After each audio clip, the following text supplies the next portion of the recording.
Shakespeare Nama, all about the bard.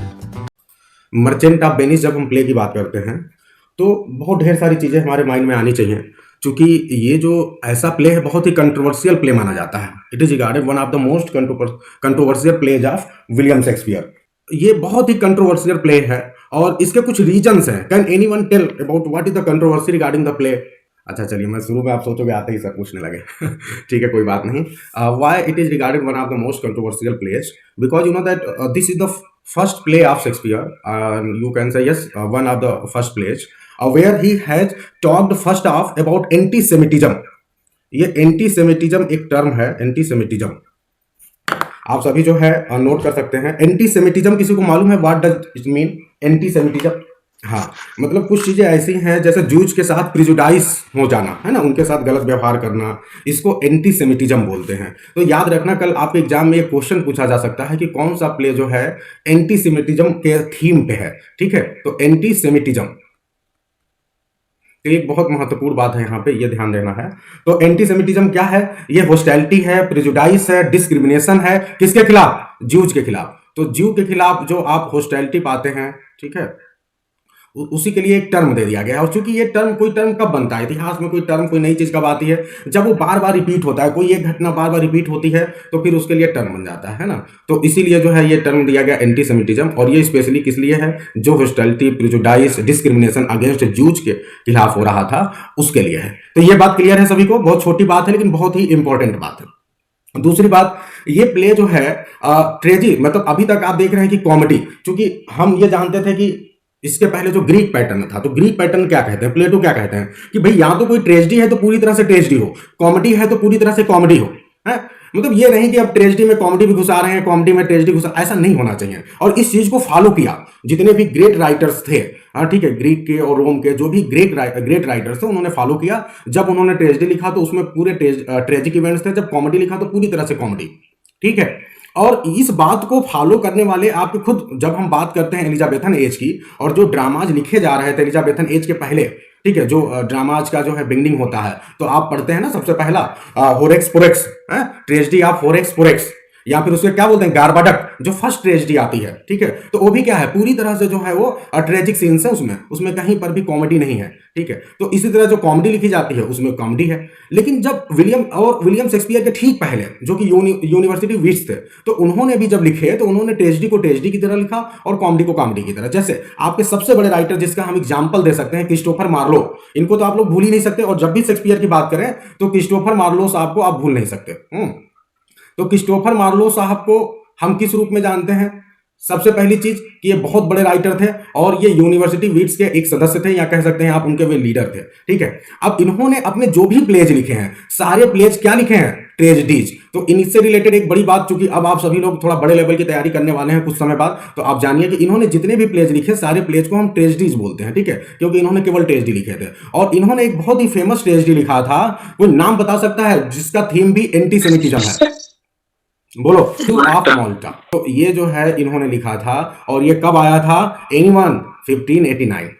ठीक है, तो 1589 में ज्यू ऑफ माल्टा आया था, और उसी थीम को फॉलो करते हुए आप मान सकते हैं कि इसी के आसपास में शेक्सपियर ने अपना लिखना शुरू किया होगा, ये जो प्ले है। ठीक है, एग्जैक्ट डेट हमें नहीं मिलता है, लेकिन इसी के आसपास इन्होंने लिखना शुरू किया होगा आपका मर्चेंट ऑफ वेनिस। ठीक है, तो ये बात ध्यान दीजिए। तो ये कुछ बेसिक इंफॉर्मेशन थी। ज्यू का माल्टा का एक छोटा सा क्वेश्चन मैं पूछ रहा हूं आपको कि इसका प्रोटैगनिस्ट का नाम बताइए भाई, उसमें ज्यू कौन है? What was his name fast? तो उसका ज्यू का नाम क्या था? बाराबस। ये भी जरूर याद रखना है, क्योंकि ये शेक्सपियर के सामने सबसे लेटेस्ट एग्जांपल था जिसको फॉलो किया है शेक्सपियर ने। तो ये क्या था? बाराबस इनका नाम था, और ये बहुत ही कनिंग, बहुत ही माइजर और बहुत ही टायरेंट काइंड के ज्यू हैं। ठीक है, तो इनको अब जब ये कभी आपको मौका मिलेगा जरूर इसको पढ़िएगा इससे रिलेट करने के लिए। तो ये यहां से शेक्सपियर आप कह सकते हैं कि जू के कॉन्सेप्ट को लेते हैं, या इनके पहले हो चुका है ये चीजें। ठीक है, अब जब इस प्ले को आप अंदर और जाएंगे ना, तो थोड़ा मैं डीप वाली कुछ बातें और अभी बता दे रहा हूं कि जब आप इस प्ले को और पढ़ते हैं, अंदर और जाते हैं, तो आप जानते हैं इसमें एंटी रेसिज्म, ठीक है, यानी रेसिस्ट जो है, रेसिज्म के पूरे लक्षण मिलते हैं एंटी रेसिज्म के। और आपको सिर्फ एक कैरेक्टर नहीं है, जैसे एक तो आपने पाया इस कैरेक्टर को कि आप देख रहे हैं कि जो अगर इस प्ले में कोई ज्यू को रिप्रेजेंट कर रहा है तो कौन है? शाइलॉक। ठीक है, तो इस पर्टिकुलर प्ले में जो मर्चेंट ऑफ वेनिस, इसमें कौन है? ज्यू। साइलाक हैं। इतना सभी को क्लियर है, सभी को पता भी होगा, ये बहुत ही फेमस प्ले है। तो साइलाक इस प्ले में जू का रोल निभाते हैं, ठीक है। इसके अलावा जो है एक और कैरेक्टर है जो रेसिज्म का शिकार बनता है, और उस कैरेक्टर का नाम कोई मुझे बता सकता है? इसी प्ले में एक और कैरेक्टर है जो किसी कैरेक्टर के हाथों रेसिज्म का शिकार बनता है, ठीक है। उसके ऊपर रेसिस्ट कमेंट किए जाते हैं। एनीवन? Prince of Morocco. कौन है? प्रिंस ऑफ मोरक्को, ठीक है। प्रिंस ऑफ मोरक्को क्या है भाई? मूर हैं।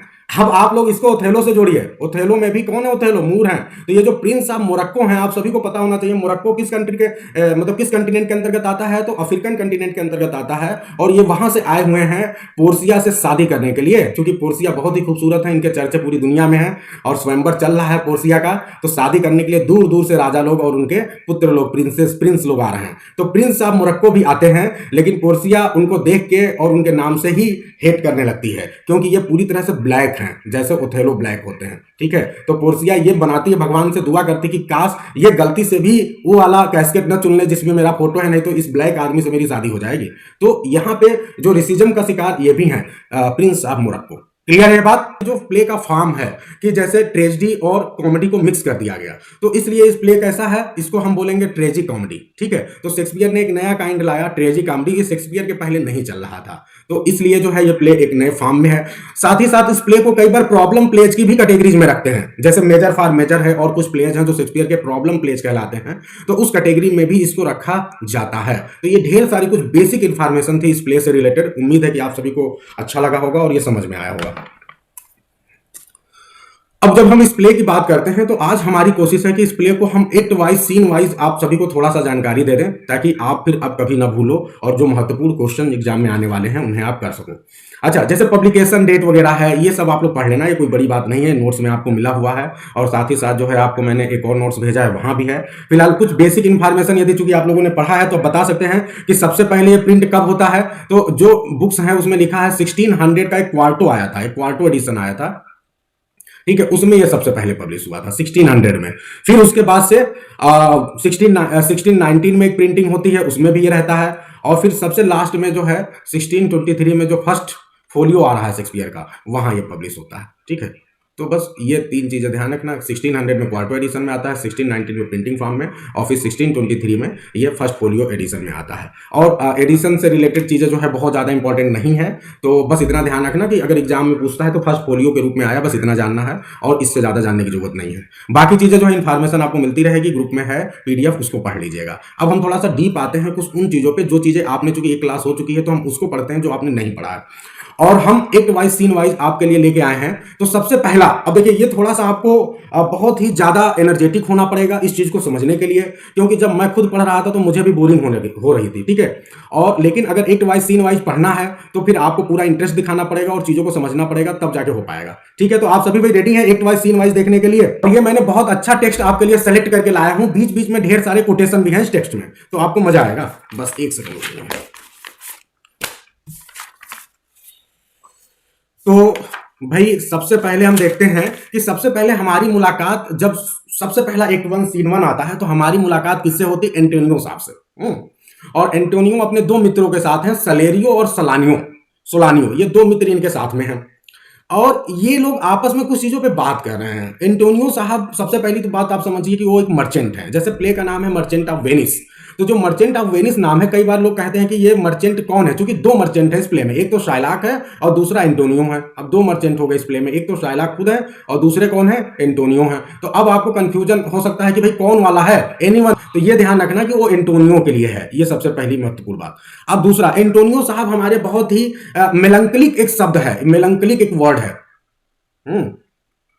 तो ये मेलंकलिक क्या होता है? यानी एक ऐसा पर्सन जो हर समय मेलंकली में रहता, मेलंकली का मतलब सैड, बहुत ज्यादा दुखी रहना। तो ये एंटोनियो साहब दुखी रहते हैं। और ये ऐसे दुनिया के कुछ पर्सन लोग ऐसे होते हैं जो कि दुखी हैं और उनको पता नहीं कि उनके दुख का कारण क्या है, ठीक है। तो एंटोनियो साहब बहुत दुखी हैं और इनको अपने दुख का कारण नहीं पता है।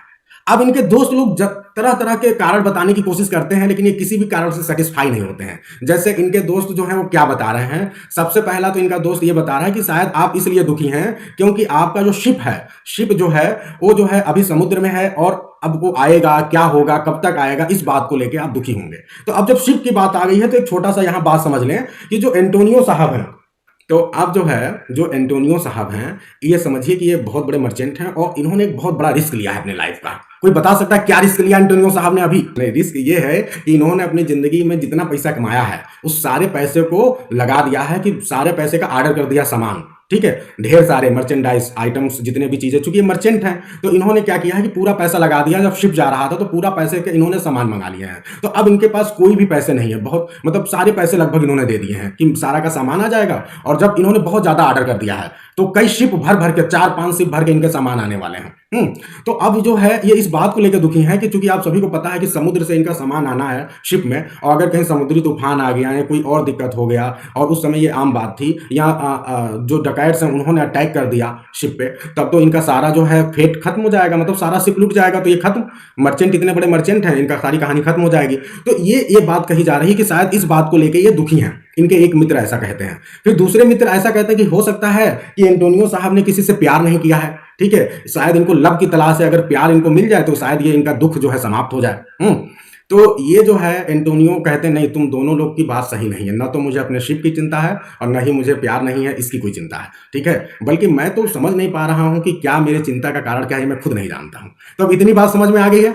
चूंकि एंटोनियो इस कैरेक्टर, चूंकि इनके नाम से प्ले है, तो थोड़ा सा इनके बारे में बताना कुछ चीजें बेसिक जरूरी था। तो अब आप लोग को एंटोनियो के बारे में क्या क्या समझ में आ गया कि एंटोनियो इज द मेलंकलिक कैरेक्टर, ठीक है, अ सैड कैरेक्टर। और ये इनकी बिगिनिंग में हम देख रहे हैं कि बेचारे किस तरह सैड है, यहां से ये सैड के साथ शुरू करते हैं, और जब प्ले एंड होगा तब हम इनका मूल्यांकन करेंगे कि क्या वो तब खुश हैं कि अभी भी सैड है, वो तो हम बाद में देखेंगे। तो इतनी बात क्लियर है सभी को। ये सीन 1 है कि अब भाई 2-3 मित्र इनके और हैं, ठीक है, बसेनियो, लोरेंजो एंड ग्रेशियानो, ये इनके 3 मित्र और हैं, ये लोग भी आ जाते हैं। और जब ये लोग आ जाते हैं तो इनके जो पहले वाले 2 मित्र रहते हैं वो वहां से जाने लगते हैं, कहते हैं ठीक है। बसेनियो चूंकि इनके बहुत ही पक्के मित्र हैं और बसेनियो को बहुत ज्यादा लाइक करते हैं, कौन? एंटोनियो, ठीक है। तो जब बसेनियो आ जाते हैं तो सब लोग फिर वहां से जाने लगते हैं कि भाई अब बसेनियो और एंटोनियो मिल के बात करें, भाई जो भी करना है, ठीक है। तो इनके मित्रता को सब लोग बहुत पसंद भी करते थे, ऐसा नहीं था कि कोई इनकी मित्रता को नापसंद करता था। तो सब लोग इनको टाइम देते हैं आपस में बात करने के लिए, और इन सब चीजों को थोड़ा सा रिलेट भी करना है, तो आप लोग थोड़ा सीरियस होकर सुनिएगा और बातों को रिलेट करने की और समझने की हम कोशिश करेंगे, ठीक है भाई। अब बसेनियो बात करेंगे, आगे बढ़ते हैं, कुछ चीजें हम छोड़ेंगे जो हमारी काम की ज्यादा नहीं है। अब हम आगे एक्ट 1 सीन 2 में आ जाते हैं। अब एक्ट 1 सीन 2 में हमें इस प्ले की हीरोइन से मुलाकात हमारी होगी। एक्ट 1 सीन 2 में इस प्ले की हीरोइन कौन है? पोर्सिया, हमारी पोर्सिया से मुलाकात होगी, और उनकी वेटिंग वुमेन जो है नेरिसा, उनसे मुलाकात होगी, ठीक है। यानी आप मेड सर्वेंट कह लीजिए, या इनकी ये एक फ्रेंड भी हैं कह लीजिए, बहुत फ्रेंड की तरह ही रहती हैं। तो पोर्सिया और नेरिसा से हमारी मुलाकात हो रही for the first time in act 1 scene 2, ठीक है। और यहां पे हमको ये पता चलता है कि पोर्सिया थोड़ी दुखी है। दुखी किस लिए है? क्योंकि इनके पिताजी की डेथ हो चुकी है, और पिताजी की डेथ हो चुकी है, और पिताजी ने एक विल बनाया है, और उस विल के तहत क्या होगा कि पोर्सिया का शादी किया जाना है, यानी पोर्सिया का स्वयंवर का आयोजन होगा।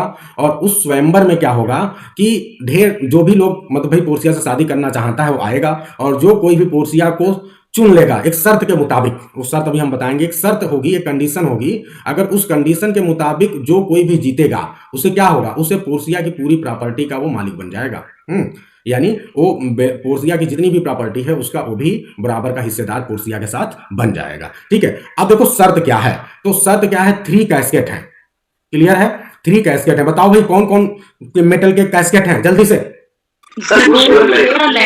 Gold, silver and lead, 3 casket हैं। और इन 3 कैस्केट में क्या है? इन 3 कैस्केट के ऊपर कुछ ना कुछ लिखा है, वो हम बाद में देखेंगे क्या लिखा है। अब क्या है, जो भी आएगा शूटर वो क्या करेगा, वो आएगा कैस्केट को देखेगा, और उसके आधार पे जो भी उसे समझ में आएगा एक कैस्केट को सेलेक्ट करेगा। सेलेक्ट करने के बाद यदि कैस्केट में पोर्सिया का फोटो मिल गया तो फिर पोर्सिया से उसकी शादी हो जाएगी, पोर्सिया की पूरी प्रॉपर्टी पे उसका भी अधिकार हो जाएगा। लेकिन अगर सपोज करिए कि वो सही वाला नहीं चूज कर पाया, अगर वो सही वाला कैस्केट नहीं चूज कर पाया तो क्या कोई पनिशमेंट भी है? हाँ, तो जिंदगी में फिर कभी भी किसी लड़की की तरफ या किसी की तरफ देखेगा भी नहीं, खूबसूरत मतलब लेडी की तरफ देखेगा भी नहीं, और शादी तो करने की बात दूर ही है, कर भी नहीं सकता वो शादी। तो 2 चीजें वो नहीं कर पाएगा, किसी की तरफ देख नहीं सकता उस तरह से, उस नजरों से, और न ही उसकी शादी होगी, पहली बात। और एक दूसरी बात और है, दूसरी बात यह है कि ये तो चालाकी भी हो सकता है ना, जैसे सपोज करो कि हम गए वहां देखने के लिए, अगर हम सेलेक्ट नहीं कर पाए, लेकिन हमको ये तो पता चल गया 3 कैस्केट है तो एक में नहीं है, क्यों भाई? तो अब पता चला कि भाई टुनटुन, मुनमुन, गुनगुन 3 लोग हैं, तीनों अच्छे मित्र हैं, तीनों ने प्लान बनाया कि पोर्सिया की पूरी जायदाद को हमें हड़पना है। तो पहले टुनटुन गए, टुनटुन ने देखा कि एक कैस्केट गोल्ड वाले में नहीं है, ठीक है। फिर उसके बाद वो आके मुनमुन को बता दिया कि देखो भाई मुनमुन, ये गोल्ड वाले में तो नहीं था, अब तुम दूसरा चुनना जाके कोई दो में से। तो गुनगुन गए और उन्होंने देखा दूसरा वाला, वहां पे देखा तो उसमें भी नहीं था। तो अब एकदम क्लियर हो गए वो, और उन्होंने जो तीसरा कैंडिडेट है, जो भी टुनटुन हुनहुन जो भी समझ लीजिए, उसके पास गए और उससे जाके कहा देखो अब तो भैया एक वाला बचा है और उसको जाके चुन लो, फिर पोर्सिया से शादी हो जाएगी, पूरी प्रॉपर्टी हमारी, फिर हम लोग आपस में बांट लेंगे। तो ऐसा भी तो हो सकता था, बोलो भाई, क्योंकि ये नियम है कि कोई किसी से बताएगा नहीं। तो आप कहो सर बता देगा तो क्या होगा, बता भी तो सकता है। तो इसके लिए एक प्रक्रिया है पूरा, कि ऐसे नहीं काम चलेगा भाई। बाकायदा जो व्यक्ति आएगा, जैसे आप लोग जब कभी देखे होंगे आप लोग न्यायालय में, तो जो व्यक्ति गवाही देता है तो उसके सामने गीता की पुस्तक रखी जाती है और उससे बोला जाता है कि आप कसम खाओ कि जो कहूंगा, सच के सिवा कुछ नहीं कहूंगा। वो बहुत पवित्र बुक मानी जाती है, ठीक है, मुस्लिम में कुरान। तो जो उनकी सबसे ऐसी चीज जो कि बहुत ज्यादा जिसको सम्मान देते हैं, तो उसी को कसम खिलाई जाती है। अगर ऐसा नहीं करेंगे तो फिर दिक्कत होगा। तो इसी तरह जो है, जो लोग भी आते थे शूटर्स, उनको सबसे पहले मंदिर में लेके जाया जाता था, टेम्पल, जो भी जिस रिलीजन को मानते हो, वहां पे उन्हें पहले कसम खिलाई जाती थी कि देखो ये शर्तें हैं, इन शर्तों को आप फॉलो करोगे तब तो भाई आप इस कंपटीशन में हिस्सा ले सकते हो, otherwise you can leave the competition. Clear है सभी को? तो इसलिए सब लोग कसम खा के आते थे। हाँ, किसी को बताना नहीं है भाई। चलो ये बात हमने समझ लिया। अब हम आगे बढ़ते हैं और हम बारी बारी जब जब जो चीजें आएंगी, जो भाई जाएगा चूज करने, तो हम देखेंगे भाई क्या लिखा था बॉक्स पे। तो अब थोड़ा सा ना बीच में एक और, अब आपके सामने एक मैं क्वेश्चन पूछता हूं और इस क्वेश्चन का जवाब दे दिए तो मुझे लगेगा शायद आप लोगों ने कुछ खुद से भी मेहनत किया है। जैसे आप सभी को यह पता है कि प्रिंस ऑफ मोरक्को, ठीक है, प्रिंस ऑफ मोरक्को, और कौन, प्रिंस ऑफ अरागान, ठीक है, प्रिंस ऑफ अरागान, ये दो आते हैं बसैनियों से पहले। बसैनियों से पहले क्या करते हैं, आते हैं पोर्सिया से शादी करने के लिए और कैस्केट जाके चुनते हैं। तो क्या यही दो पहले आए रहते हैं बसैनियों से पहले, कि और भी कोई आया हुआ है? तो और कौन कौन आए हैं, थोड़ा ये भी ध्यान रखना, बस जानकारी के लिए। तो यहीं पे देखो क्या क्या लिखा हुआ मैं बता रहा हूं। देखिए, there are already numerous suitors at Belmont. Belmont कौन सी जगह है भाई, जहां पे पोर्सिया रहती है। ये वेनिस से थोड़ी दूरी पे है बेलमोंट। तो ध्यान रखना, बेलमोंट भी आपको ध्यान रखना, इटली का ही एक शहर है, लेकिन इस शहर में कौन रहता है, पोर्सिया रहती है, और यहीं पे पोर्सिया का स्वयंवर हो रहा है। तो बेलमोंट में जो है पोर्सिया को और भी शूटर्स आए हुए हैं। पोर्सिया के कौन कौन है, एक तो देखिए जर्मन है, और ये पोर्सिया इन सब का बहुत मजाक उड़ाती है। देखिए जो जर्मन है उनका मजाक क्या उड़ाती है, क्योंकि ये हर समय ड्रंक ऑल द टाइम, ये हर समय ड्रंक किए रहते हैं, ठीक है, नशे में रहते हैं। दूसरे कौन है, फ्रेंचमैन। ये क्या है भाई, every man in no man, इनके लिए मतलब ये फ्रेज यूज किया गया है। फिर एक इंग्लिश मैन है, जो कि हमेशा इंग्लिश स्टाइल में रहते हैं, केवल इंग्लिश बोलते हैं और बहुत अजीब अजीब से कपड़े पहनते हैं, ठीक है, तो उनका भी ये मजाक उड़ाती है। तो इन्होंने क्या किया है कि मतलब लैंग्वेज के आधार पर तीनों कैरेक्टर बताए हैं जो जो आए थे अभी तक। तो एक तो जर्मन आया है, दूसरा फ्रेंच मैन आया है, और तीसरा इंग्लिश मैन आया है, ठीक है। ये ध्यान रखना भाई, ये तीन की बात हो रही है, तीन का यहाँ मेंशन हुआ है, तो मैं तीन के बारे में बता दे रहा हूं, है ना। तो ये चीज है, इन सबका ये मजाक उड़ाती हैं, इनके तरह तरह के पहनावे, अलग अलग चीजों को लेकर, ठीक है। और ये जितने भी हैं सब असफल हो जाते हैं, कोई भी सही वाला कैस्केट चुन नहीं पाता है, ठीक है। तो ये सारी बातें हैं। अब आगे आते हैं, और यहीं पे एक तो 1 सीन 2 में ही हमें पता चलता है कि अब जो है प्रिंस ऑफ मोरक्को आ चुके हैं, और ये जो है ये ब्लैक मैन है, देखिए स्क्रीन पे सभी को दिख रहा होगा, ये मैरी करने के लिए आए हुए हैं, ठीक है। अब इसी दौरान जो है, चूंकि आप सभी को पता है कि जो बेसेनियो साहब हैं, ये कभी कभी बिजनेस के सिलसिले में बेलमोंट जाया करते थे। बेलमोंट में इनके जब पिताजी जीवित थे, तो बेसेनियो जी जो है बिजनेस के सिलसिले में बेलमोंट जाया करते थे, और इनके पिताजी से, इनको पिताजी को जानते हैं वो पोर्सिया के। और जब पोर्सिया की शादी की बात आती है, तो ये बात बेसेनियो को भी पता है, लेकिन आप सभी को पता है कि कहीं पर भी आप शादी ब्याह कर रहे हैं तो पैसे की जरूरत होगी।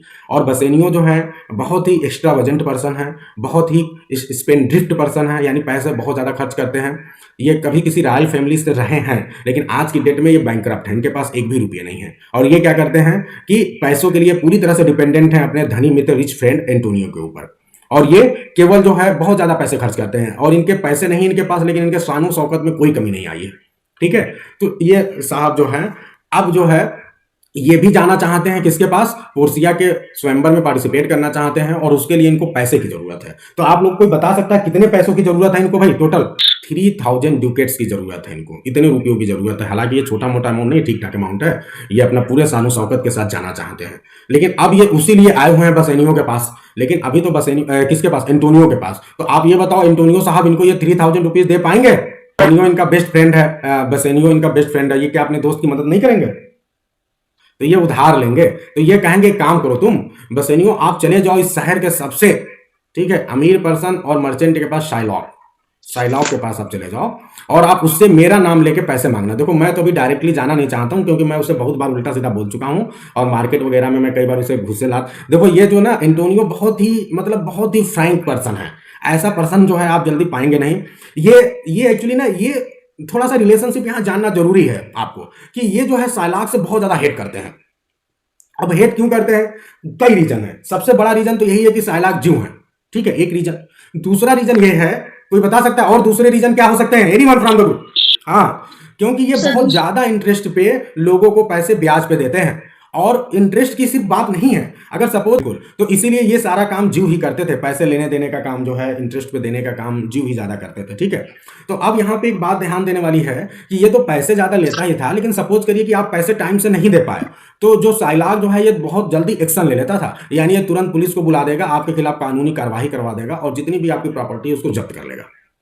तो ये किसी के खिलाफ बिल्कुल भी दयालुता का काम नहीं करता है। ये तो कहता है कि ये तो मेरा भी बिजनेस है और बिजनेस से मैं अगर दोस्ती करूंगा किसी से तो कैसे हो पाएगा। तो अब बात ध्यान दीजिए कि अब जो है आपके बसेनियो साहब साइलाक के पास जाते हैं और साइलाक से जो है कहते हैं कि भाई पैसे दे दो। साइलाक जो है कहता है कि ठीक है पैसे तो भाई दे दूंगा मैं, लेकिन आप गारंटर को लेके आओ। तो गारंटर कौन बनेगा? अब एंटोनियो साहब आ जाएंगे और कहेंगे ठीक है। पहले तो ये खूब उसे उल्टा सीधा बोलेंगे, इन लोगों के पास फिर बहस होगी, लेकिन फिर भी जो है साइलाक तो बहुत दिनों से भाई। अच्छा एक बात मैं बता रहा हूँ, जल्दी से आप लोग मेरे को बताना, देखता हूँ आप कैसे सोच रहे हो। आपको पता है साइलाक जो है इसके पहले ऐसे कई इंसिडेंट्स आए हैं जहां पे एंटोनियो मार्केट में, जैसे ये लोग भाई मर्चेंट हैं तो मार्केट में अक्सर एक दूसरे मिल जाते हैं, तो ये साइलाक साहब एंटोनियो से कहीं मिलते थे तो एंटोनियो इतना इनको नापसंद करते थे कि इनको किक मार देते थे, ठीक है, पैरों से मार देते थे गुस्से में, और यहां तक कि कई बार इनके ऊपर थूक देते थे, स्पिटिंग कर देते थे इनके ऊपर। अब ये बंदा जो है साइलाक साहब, इनको किक मार दो चाहे इनके ऊपर थूक दो, ये क्या करते थे? चुपचाप अपने थूक को पूछते थे या चुपचाप खड़े हो जाते थे और एक बार देखते थे और वहां से चुपचाप चले जाते थे। ये बताओ इसका क्या मतलब समझ में आया? मतलब ये एंटोनियो से लड़ते नहीं थे, बवाल नहीं करते थे वहां पे। तो आपको क्या समझ में आया कि ये बहुत ही सज्जन पर्सन है और बहुत ही कमजोर पर्सन है कि मार दो, ऐसे कर दो, हम कुछ नहीं बोलेंगे, कि इनके मन में कुछ और है? क्या सोचते हैं ये? Anyway, ये सही मौके पर उसको सबक सिखाना चाहते थे। बिल्कुल, यानी इनके दिमाग में एक बात थी कि चलो ठीक है, अभी तो तुम भाई तुम्हारा राज है, तुम लोग सब क्रिश्चियन हो, मैं यहाँ बोलूंगा अभी तो मेरे खिलाफ 10 खड़े हो जाएंगे, तो ठीक है मेरा भी कभी समय आएगा और जब समय आएगा तो सूद समेत वापस करूंगा मैं। ये इनके दिमाग में है और इस सोच के साथ, तो इसलिए जब इनके पास ये प्रस्ताव बसेनियों का आता है तो ये थोड़ा सा अपना नौटंकी करते हैं, लेकिन इनको ये रहता है कि मुझे तो भाई ये काम में फंसाना ही है किसी ना किसी तरह एंटोनियो को, ठीक है। तो अब ये क्या करते हैं, जब एंटोनियो आते हैं तो उनसे थोड़ी बहुत बहस होती है और फिर फाइनली ये डिसाइड हो जाता है कि ठीक है मैं आपको पैसे दे दूंगा, लेकिन आपको एक शर्त का फॉलो करना पड़ेगा, एक शर्त फॉलो करना पड़ेगा। और शर्त क्या होगा? शर्त यही होगा कि यदि आप कितने महीने में मेरे पैसे वापस, ये भी एग्जाम का क्वेश्चन है कि कितने महीने में ये समय देता है, हाउ मेनी मंथ्स? 3 मंथ। तो ये ध्यान रखना कि 3 मंथ्स के समय के लिए 3000 ड्यूकेट्स देने के लिए रेडी हो जाता है, ठीक है। अब ये जो 3 मंथ्स के लिए देता है उसके लिए शर्त रखता है, कहता है कि यदि आप पेमेंट नहीं कर पाए, अगर नॉन पेमेंट की स्थिति रहेगी तो आपको पेनाल्टी देनी पड़ेगी। और पेनाल्टी में क्या देना पड़ेगा? A pound of your fair flesh, ध्यान दीजिएगा, a pound of your fair flesh to be cut off and taken in what part of your body pleases me. यानी जो भी तुम्हारे बॉडी के किसी भी पार्ट से मैं 1 पाउंड फ्लैश निकालूंगा और मुझे जहां से भी अच्छा लगेगा वहां से भी मैं 1 पाउंड फ्लैश जो है यानी मांस तुम्हारी बॉडी से काट लूंगा। ये शर्त तो रखवाता है, ठीक है। बसेनियो बहुत शॉक्ड हो जाता है ये शर्त तो सुन के और कहता है कि भाई ऐसा मत करो, चलो मेरी शादी होगी पोर्सिया से, नहीं होगी अलग बात है, लेकिन इतना भयानक शर्त तो नहीं चाहिए। लेकिन एंटोनियो कहते हैं अरे भाई आप टेंशन मत लो, मुश्किल से 2 महीने के अंदर मेरे सारे शिप्स आ जाएंगे और इससे कई गुना ज्यादा मेरे पास पैसे होंगे रीपे करने के लिए, तो आप बिल्कुल भी चिंता मत करो। तो यहाँ पे एंटोनियो जो है बसेनियो के लिए एक बहुत बड़ा रिस्क लेते हैं अपने जीवन में, ठीक है। तो ये एक सच्ची फ्रेंडशिप जो है निभाने की पूरी कोशिश है एंटोनियो के द्वारा। तो एक बात ध्यान रखना कि जब थीम की बात आएगी तो थीम में जो है फ्रेंडशिप, लॉयल्टी, ठीक है, ये भी एक बहुत बड़ा थीम है और वो हमें यहाँ दिखता है बसेनियो के प्रति एंटोनियो का। और यहाँ तक कि जो इसके ढेर सारे और भी फ्रेंड हैं उन सबका, तो अभी हम उनके बारे में थोड़ा थोड़ा बात करेंगे। अब हम आते हैं एक्ट 2 में। एक्ट 1 हमारा खत्म हो गया और हमने एक्ट 1 में सारी चीजें, मेजर चीजें जो है वो हम देख चुके हैं कि अब जो है अब हमारे जो है बसेनियो साहब उनको 3000 ड्यूकेट्स मिल चुके हैं और अब ये जाएंगे कहाँ पे? बेलमोंट में जाएंगे, ठीक है, पोर्सिया के लिए। अब देखते हैं आगे क्या होता है। अब एक्ट 2 सीन 1, अब ये हमें इंफॉर्मेशन पहले ही मिल चुका था कि प्रिंस ऑफ मोरक्को आ चुके हैं। कौन आ चुके हैं? Prince of Morocco. ठीक है, अब प्रिंस ऑफ मोरक्को जो है एक्ट 2 सीन 1 में हमें मिलेंगे और इनको जो है पूरी प्रक्रिया कराई जाएगी। इनको मंदिर ले जाया जाएगा, टेंपल ले जाया जाएगा, इनसे पूरा जो है वो दिलवाया जाएगा कि देखो सारे रूल्स आपको मानने पड़ेंगे। ठीक है, बस इसमें यही होता है। अब फिर हम आ जाएंगे यहाँ पे, हमारा सीन जो है फिर चेंज होगा यहाँ से, और बेलमोंट से अब हम आगे फिर कहाँ, वेनिस आ गए, साइलॉक के घर के पास आ गए। अब हमें कौन मिलते हैं? पहली बार हमारी मुलाकात होती क्लाउन से। तो इस प्ले में क्लाउन कौन है भाई? Anyone from the group? Launcelot Gobbo. Launcelot Gobbo. तो ये लैंसलॉट गब्बो साहब हैं, ये हमको मिलेंगे और ये इसमें कौन है? क्लाउन है भाई। तो ये यहाँ पे शुरुआत में मिलते हैं। अच्छा, लैंसलॉट गब्बो के बारे में एक एग्जाम में क्वेश्चन बहुत ही फेमस है, आ सकता है, आ चुका है कई अलग अलग एग्जाम्स में, कि ये जो है सर्वेंट है। किसके सर्वेंट है ये? शाइलॉक के। लेकिन क्या ये साइलॉक के ही सर्वेंट रहेंगे जिंदगी भर? No sir. तो किसके हो जाएंगे? तो बाद में एंटोनियो तो हो जाएंगे सर। चलो, कोशिश अच्छी कर रहे हैं सपना जी, लेकिन ये एंटोनियो के नहीं, ये बसेनियो के बनेंगे सर्वेंट बाद में। किसके बनेंगे? बसेनियो। तो ये याद रखना आप लोग कि ये पहले सर्वेंट है साइलॉक के, लेकिन ये अपनी नौकरी छोड़ना चाहते हैं और ये सर्वेंट बनने चाहते हैं बसेनियो के। अभी ये क्वेश्चन और आप लोग ध्यान रखिएगा कि बसेनियो साहब को लोग इतना पसंद क्यों करते हैं, एंटोनियो इतना पसंद करते हैं, पोर्सिया इतना पसंद करती हैं। अभी हम आगे देखेंगे कि पोर्सिया को जैसे पता चलेगा बसेनियो आए हैं उन्हें उनसे विवाह करने के लिए, उनके स्वयंवर में, तो दौड़ी दौड़ी आएंगी दरवाजे पर देखने के लिए, बसेनियो की एक झलक पाने के लिए। तो इनके दीवाने बहुत हैं इस प्ले में। तो हमें यह भी सोचना है कि इनके दीवाने इतने क्यों हैं। ये हम क्या है? इंग्लिश में एक वो आता है डैंडी सर, एक तरीके का ये वुमनाइजर है, इसको सभी वुमेन्स बहुत प्यार करती है। उसका नहीं जो ये ठीक है, ये डैंडी है, अच्छी बात है, लेकिन भाई ये इनको मेल भी बहुत पसंद कर रहे हैं। एंटोनियो साहब इनको बहुत पसंद करते हैं। अब इसमें क्या रीजन हो सकता है? ये भी ध्यान रखना। फिर एंटोनियो नहीं पसंद कर रहे हैं, ग्रेसियानो जितने सब इनको बहुत लाइक करते हैं, इनकी पूरी फ्रेंड सर्किल, लेकिन एंटोनियो को ज्यादा पसंद करते हैं। और ये देखिए नौकर है, ये ऑलरेडी साइलॉक के यहाँ जॉब कर रहा है, इसको खूब बढ़िया पैसे मिल रहा है। साइलॉक आपको पता है मर्चेंट है, पैसे कमा रहे हैं, तो वो जो है पर्सन जो इनको समय पे सैलरी दे सकता है, लेकिन उसके बावजूद भी ये भागे भागे हैं बसेनियो के पीछे। रीजन क्या है समझ में नहीं आता, क्योंकि बसेनियो तो ऑलरेडी बैंकरप्ट है ना, उसके पास पैसा है ना कुछ है। तो ये सारी चीजों पे हम डिस्कशन करेंगे थोड़ा बाद में। चलो, तो फिलहाल अभी क्या करते हैं, लैंसिलॉट जो है ये सर्वेंट है साइलॉक के, और ये कॉमिक साइलॉक यहाँ पे है। ठीक है, अकेले में कुछ कॉमिक बातें करते हैं और उसमें 2-3 बातें हमसे बताएंगे। क्या बताएंगे वो देखते हैं आगे। ये कहते हैं इनके मन में 2 बातें हैं। एक तो ये अपने कॉन्शियसनेस के अंदर से सुनते हैं और कहते हैं कि क्या उन्हें अपनी नौकरी छोड़ देनी चाहिए, मतलब साइलॉक की नौकरी छोड़ देनी चाहिए। तो जो अच्छा वाला है वो तो कहता नहीं छोड़नी चाहिए, लेकिन आपको पता है ना 2 प्रकार के होते हैं हमारे, एक तो अच्छा वाला, एक बुरा वाला। बुरा वाला कहता नहीं नौकरी छोड़ दो, क्यों? और बुरे वाले को हम डेविल कहते हैं। तो वो तर्क देता है कि क्योंकि साइलॉक भी एक डेविल की तरह है, तो डेविल के यहाँ नौकरी क्या करने की जरूरत है, तो आप जाओ बसेनियो के पास। तो ये तर्क थोड़ा करते हैं, यही एक कॉमिक साइलॉक के रूप में है। अब इसके बाद क्या होता है, फिर इनके पिताजी की एंट्री होती है। यानी जो आपका ये क्लाउन है लैंसिलॉट गब्बो, इनके पिताजी हैं ओल्ड गब्बो। ठीक है, उनकी मुलाकात हमारी यहां होगी और ये अपने पिताजी पे कुछ ट्रिक करेंगे, यानी पिताजी से कुछ मजाक करेंगे। अब देखते हैं पिताजी से क्या मजाक करते हैं, जल्दी जल्दी। तो ये पिताजी से कुछ ट्रिक करते हैं, वो ट्रिक क्या करते हैं वो देख लीजिए। अपने पिताजी से क्या बोलते हैं, इनके पिताजी ब्लाइंड हैं, बहुत एजेड हैं, तो अब ब्लाइंड हैं, उनको चीजें दिखाई नहीं देती है। ठीक है, तो ये अपने पिताजी से क्या ट्रिक करते हैं, देखिए पहला ट्रिक, फर्स्ट ट्रिक क्या है, to give his blind father utterly confusing direction to Shylock house. तो इनके पिताजी पूछते हैं कि बेटा साइलॉक हाउस हमें जाना है, साइलॉक के यहाँ कैसे जाए, तो ये उल्टा सीधा अपने रास्ता बता देते हैं अपने पिताजी को, पहला ट्रिक। दूसरा ट्रिक क्या है, अपने पिताजी को क्या बताते हैं कि उनका जो पुत्र लैंसिलॉट है वो मर गया है। अब बोलो, तो ये अजीब अजीब से भद्दे मजाक कर रहे हैं, है ना। तो ये 2 चीजें करते हैं, फिर उसके बाद अपने पिताजी को बताते हैं कि अब ये नौकरी छोड़ने वाले हैं साइलॉक के यहाँ। तो इतनी बात क्लियर हो गई है सभी को? Yes sir. यस। जैसे मुझे कम रिस्पांस मिलेगा मैं 2-3 जो है सीन छोड़ के आगे बढ़ जाऊंगा, है ना। तो ये आप लोगों को डिपेंड करता है कि कितना अच्छा पढ़ना चाहते हो, है ना। चलो अब हम आगे देखते हैं। अब बसेनियो जो है अपने फॉलोअर के साथ एंट्री करते हैं। ठीक है, तो छोड़ो ये ज्यादा हमारे लिए महत्वपूर्ण नहीं है, बस एक चीज आप जान लो कि बसेनियो साहब जब यहाँ पे एंट्री उनकी हो रही है तो ग्रेसियानो है, ग्रेसियानो इनसे रिक्वेस्ट करते हैं। ग्रेसियानो इनके बहुत ही अच्छे मित्र हैं, इनके साथ हमेशा रहते हैं पूरे प्ले में। आप बसेनियो के साथ किसी कैरेक्टर को पाएंगे तो किसको पाएंगे, एनीवन, वो ग्रेसियानो को आप पाएंगे। तो ग्रेसियानो से ये कहते, ग्रेसियानो इनसे कहते हैं कि देखो बसेनियो आप बेलमोंट चल रहे हो तो मेरे को भी लेके चलो, मैं भी चाहता हूं तुम्हारे साथ चलना।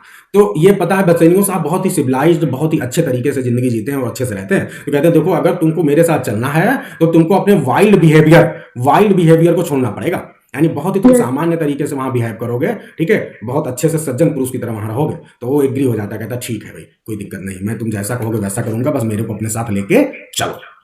तो देखो ये भी बहुत इनको लाइक कर रहे हैं। आगे बढ़ते हैं भाई। तो ग्रेसियानो बसेनियो अब मिल के और इनके साथ और भी कुछ लोगों का समूह है, उनके साथ ये जा रहे हैं कहाँ पे, बेलमोंट।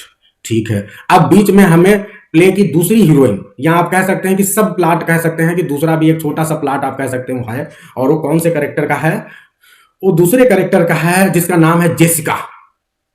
ठीक है, अब ये जेसिका कौन है भाई, डॉटर ऑफ शैलॉक। ठीक है, she is the daughter of Shylock. तो ये शाइलॉक की लड़की है, लेकिन क्या ये पिताजी को अपने पसंद करती है? No sir. बिल्कुल। क्या ये जो रिलीजन है जुदाइज्म, ज्यू रिलीजन के लोग उनको पसंद करती है? तो फिर आपका आंसर होगा नो। ये क्रिश्चियन बनना चाहती है, ये किसी से प्यार करती है, और जिससे प्यार करती है उसका नाम लोरेंजो। ये लोरेंजो से प्यार करती है और लोरेंजो से शादी करना चाहती है। लेकिन शादी करने के लिए आपको पता है लोरेंजो है क्रिश्चियन, तो ये भी क्रिश्चियन बनने के लिए रेडी है। यानी इनका प्यार बहुत ही स्ट्रांग है और अपने प्यार में अपने रिलीजन को भी चेंज करने के लिए तैयार है। और अपने पिताजी को बिल्कुल भी ये पसंद नहीं करती हैं, बिल्कुल भी उनसे प्यार नहीं करती हैं। तो ये थोड़ा सा दुख की बात आएगी कि कोई फादर जो है अगर फादर को उसकी लड़की छोड़ के चली जाए। जैसे यहाँ पे और बहुत बेसिक चीजें समझने की कोशिश करिएगा थोड़ा सा कि मतलब इस प्ले को जब हम 20वीं सेंचुरी में आते हैं, वर्ल्ड वार के बाद की जब सिचुएशन आती है, तो लोग ना पहले तो लोग प्ले को पढ़ के बहुत ज्यादा मतलब खुश होते थे, शाइलॉक जब परेशान होता था या सारी चीजें, क्योंकि वो विलेन है। ठीक है, लेकिन बाद में क्या होता है कि आप देखेंगे जैसे जैसे लोग मतलब लिटरेचर को और ज्यादा समझना शुरू करते हैं, जैसे जैसे 20वीं सेंचुरी आता है तो लोगों का नजरिया बदल जाता है। जैसे टेम्पेस्ट प्ले की हम जब बात करें तो टेम्पेस्ट में कैलिबन नाम का एक कैरेक्टर है जिसको बहुत ज्यादा टॉर्चर किया जाता है। ठीक है, प्रास्पेरो बहुत ज्यादा उसे टॉर्चर करते हैं, उसे बाजार से सब्जियां मंगवाते हैं और जितने भी घिनौने या खराब काम होता है सब उससे करवाते हैं। ठीक है, और वो बहुत ही ब्लैक टाइप का पर्सन है, डेविल की तरह एकदम लगता है देखने में बहुत ज्यादा। तो मतलब उसका अजीब सा शारीरिक बनावट है, तो सब लोग मजे लेते हैं उसको, शुरू में देखते हैं। लेकिन जैसे जैसे हम पोस्ट कॉलोनियल स्टडी करने की कोशिश करते हैं तो वो कैरेक्टर हमारे लिए बहुत ही सिंपैथी का पात्र बन जाता है, और फिर हम दूसरे नजरिए से देखने लगते हैं और हमको लगता है ये देखो, ये तो प्रास्पेरो एक दूसरी जगह से गए और इन्होंने कोलोनाइज्ड कर दिया उस जगह को, और जो वहां का कभी राजा बनने वाला था साइकोट्रैक्स जो कि विच थी उसी का लड़का था, और वो पूरे उस जो जगह थी उसकी रानी थी, एक तरह से क्वीन थी। अब जब ये जाते हैं तो ये उसको बंदी बना लेते हैं, फिर उसके बाद मार देते हैं, और फिर उसके बाद क्या होता है उसके लड़के को भी बंदी बना लेते हैं। तो एक तरह से क्या हुआ, कॉलोनी बनाया कि नहीं प्रास्पेरो ने जाके। ठीक है, तो हमें अध्ययन होने लगता है और हम देखते हैं कि नहीं ये गलत हो रहा है। तो जो कैलिबन है वो हमारे लिए दया का पात्र बन जाता है, सिंपैथी का पात्र बन जाता है कि उसके साथ तो भी गलत हो रहा है, कोई दूसरा जाके और उसी के यहाँ रह के उसी को बंदी बना के उससे गलत गलत काम करवा रहा है और उसको बहुत बेइज्जत कर रहा है, उसके ऊपर हंस रहा है। यहाँ पे जो कैरेक्टर है आपका, कौन सा कैरेक्टर आपका, ये जो कैरेक्टर है शाइलॉक का, ये हमारे लिए दया का पात्र बन जाता है। कैसे बताओ, ये कैरेक्टर शुरू से कितना ज्यादा समाज में बिल्कुल अलग है, कोई इसे पूछने वाला नहीं है क्योंकि ज्यू है, लोग इसे नफरत भरी निगाहों से देखते हैं। एंटोनियो जैसे नौजवान लोग एक बूढ़े व्यक्ति को कहीं पा रहे हैं तो उसके ऊपर थूक दे रहे हैं, उसे लात मार दे रहे हैं। तो ये सब तो बहुत मतलब बहुत अन्याय है। आप जरा एक ह्यूमन बीइंग के रूप में सोचिए कि क्या ये सही है। फिर उसके बाद से जो है उस पर्सन को उसकी लड़की, जवान लड़की छोड़ के भाग के चली जाती है, और सिर्फ भाग के जाती तो कोई बात नहीं थी, वो उसको एकदम से मतलब क्या करती है, उसके बहुत ढेर सारे पैसे, सोने चांदी, ठीक है, बहुत ज्यादा पैसे चुरा के लेके चली जाती है। ठीक है, अपने लवर के साथ। तो ये गलत है, भाग के चली गई होती कोई बात नहीं थी, इतना ज्यादा पैसा चुरा के लेके चली गई, वो बेचारा एक एक पैसा मेहनत करके किसी तरह जमा किया है। तो ये सारी चीजें जो हम देखते हैं, तो थोड़ा सा अगर आप आज के दृष्टिकोण से देखेंगे एज अ ह्यूमन बीइंग, तो आपको थोड़ी सी दया भी आएगी किसके ऊपर, आपके इस शाइलॉक के ऊपर। मैं सही हूं भाई? एनीवन अपोज भी कर सकते हैं? क्वालिटी की हद पार कर जाता है कभी कभी अपना इंटरेस्ट लेने के लिए, तो दया किस लिए आएगी इसमें? हालांकि शेक्सपियर ने रेशियल डिस्क्रिमिनेशन दिखाया है इस प्ले में, पर क्रूएलिटी तो है ना शाइलॉक के भीतर। तो उसका बिजनेस है, उसमें आप बताओ, आप बैंक से लोन लोगी और बैंक वाले को लोन समय पे नहीं चुकाओगे तो बैंक क्या करेगा? ये सब चीजें आप छोड़िए, ठीक है, उसके अंदर कमी है, लेकिन वो बिजनेस कर रहा है। जब आप उसके पास जा रहे हो तो उसी समय अपने नियम बता दे रहा है। यहां तक कि एंटोनियो के केस में शुरू में ही नियम बता दिया। अब आपको डिसाइड करना है कि आपको उससे पैसे उधार लेने हैं कि नहीं लेने हैं। ठीक है, तो अगर देखा जाए, अगर न्याय के रूप में देखा जाए तो बिल्कुल सही है। अगर वो नियम से देखा जाए तो हाँ ठीक है कि उसके अंदर ह्यूमैनिटी कम है क्योंकि वो बिजनेस से समझौता नहीं करना चाहता। ठीक है, लेकिन अगर बात देखी जाए इस रूप में, एक ह्यूमन बीइंग के रूप में, तो उसके साथ गलत हो रहा है प्ले में, है ना। कोई उसके ऊपर, अगर हम कितने भी गलत हैं तो क्या आप हमें कहीं भी मिल जाओगे, लात मार दोगे, थूक दोगे हमारे ऊपर? तो ये सही नहीं है ना। तो ये थोड़ा सा है, मतलब आप लोग सही अपनी जगह देखिए, हर किसी की अपनी अपनी राय है। मैं बिल्कुल भी शाइलॉक को पसंद नहीं कर रहा हूं, मैं वो बस बता रहा हूं, बस उसे सुन लो और बाकी आप लोग अपने मन से किसी के प्रति प्यार दिखाओ, कोई दिक्कत नहीं है। मालवोलियो के कैरेक्टर को देखिए कैसे प्रेजेंट किया है, तो बिल्कुल टेंशन मत लीजिए, एक दिन हम अच्छे से आपको पूरा इतिहास बता देंगे, प्यूरिटनिज्म और जीएस का सबका, तो आप बहुत अच्छे समझ लोगे क्या थी सिचुएशन शेक्सपियर के समय, उसके पहले क्या था, कहां से डेवलप होता है क्या, सब कुछ बहुत अच्छे सीख लेंगे। आज प्ले को पढ़ लेते हैं जल्दी से। चलो, तो अब हमने देख लिया भाई कि ये जो है ग्रेसियानो साहब ने मना लिया है किसको, आपको इनको मना लिया था पहले उधर, और वो लोग जा चुके हैं। अच्छा, हम जेसिका वाले कैरेक्टर पे आ गए थे। तो जेसिका जो है ये जो है भाग गई है किसके साथ, लोरेंसो के साथ। और लोरेंसो सिर्फ अकेले नहीं, इनके दोस्त लोग बहुत ही अच्छे हैं। ये बिल्कुल मॉडर्न समय की कहानी चल रही है कि लड़का जब भाग रहा है तो उसके और भी दोस्त लोग उसकी मदद कर रहे हैं, जैसे सलेरियो, ग्रेसियानो, सोलेनियो, ये सब मदद करने आए कि चलो भैया तुम भाग रहे हो, कोई दिक्कत होगी हम लोग तुम्हारे साथ हैं। तो ये बिल्कुल टाइगर श्रॉफ वाली मूवी की कहानी हो गई है। हाँ, जो आया था, कौन सा मूवी था भाई, तो आप लोग छोड़ो, वो सब बातें नहीं करते हैं। लेकिन भाई भाग रहा है दोस्त, और साथ में ये लोग भी हैं जो हेल्प कर रहे हैं इनके।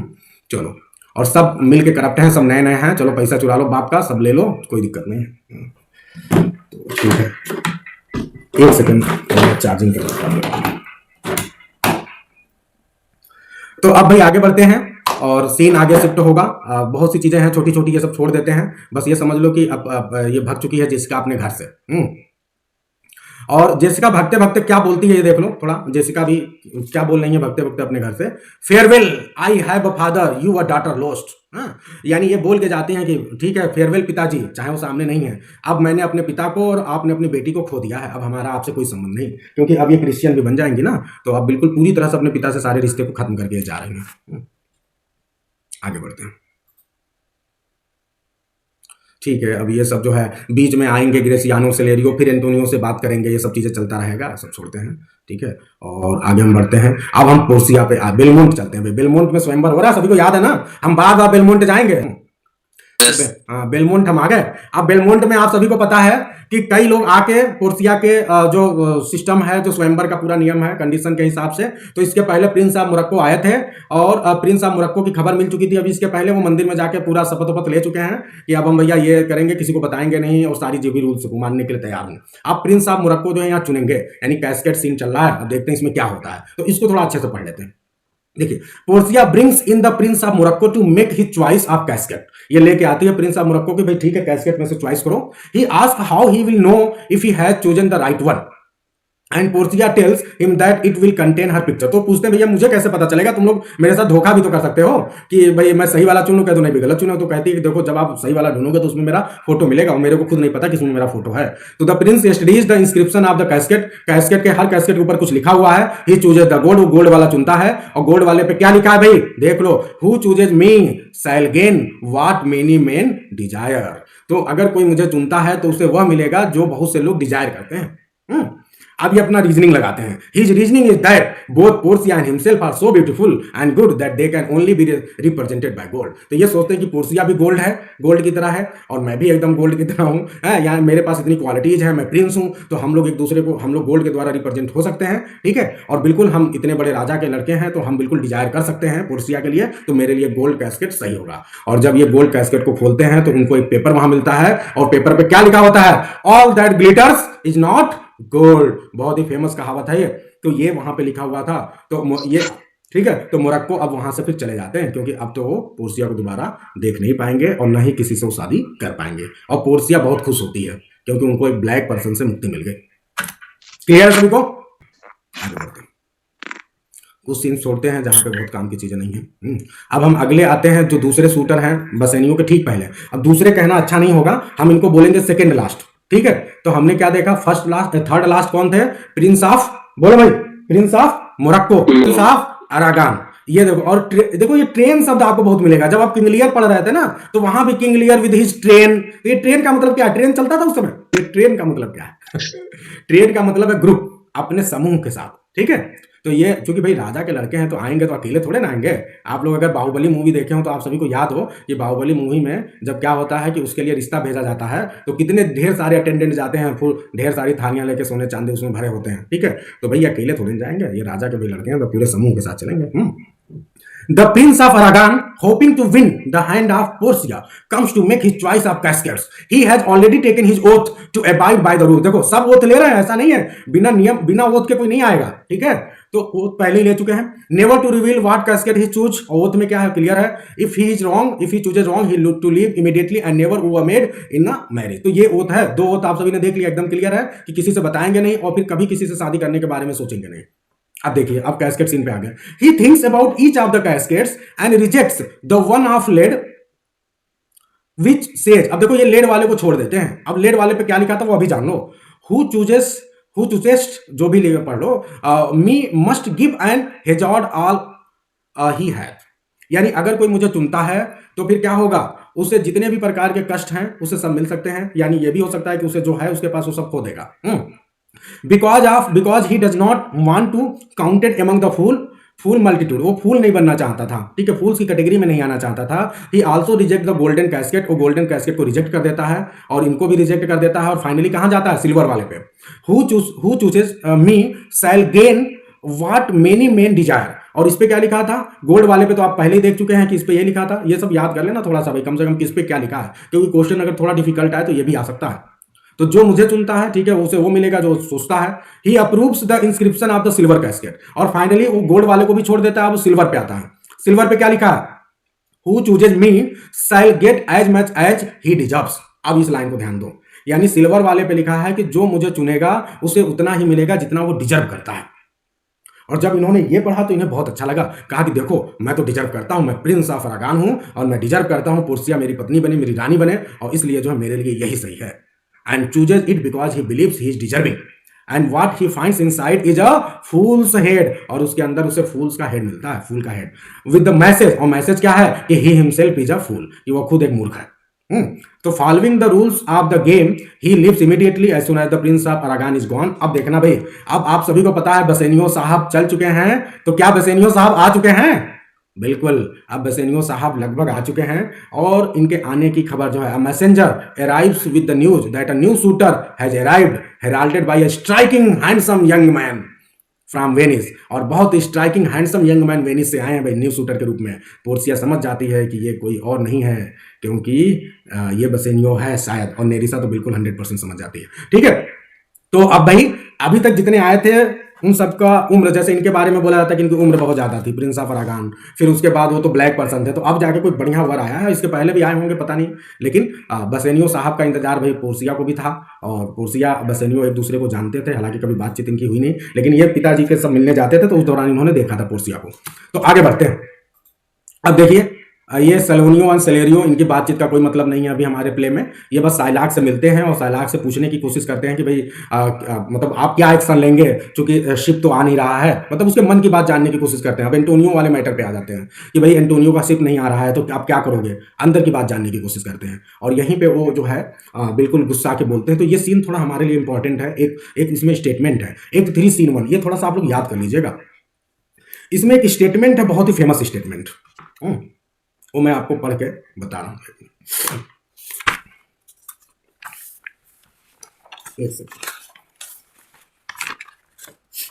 ये बहुत ही फेमस स्टेटमेंट है, बहुत ही फेमस, ये आप सभी को मतलब ध्यान रखना चाहिए, और ये पूरे दर्द को दिखाता है।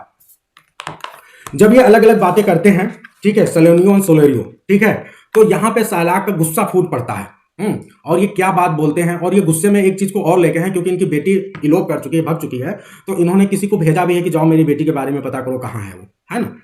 अब ध्यान दीजिए, यहाँ पे ये बहुत गुस्से में है, और यहाँ पे जब इनकी बात हो रही है सेलेरियो से, तो ये क्या बोलते हैं, ये बहुत इंपॉर्टेंट स्टेटमेंट है।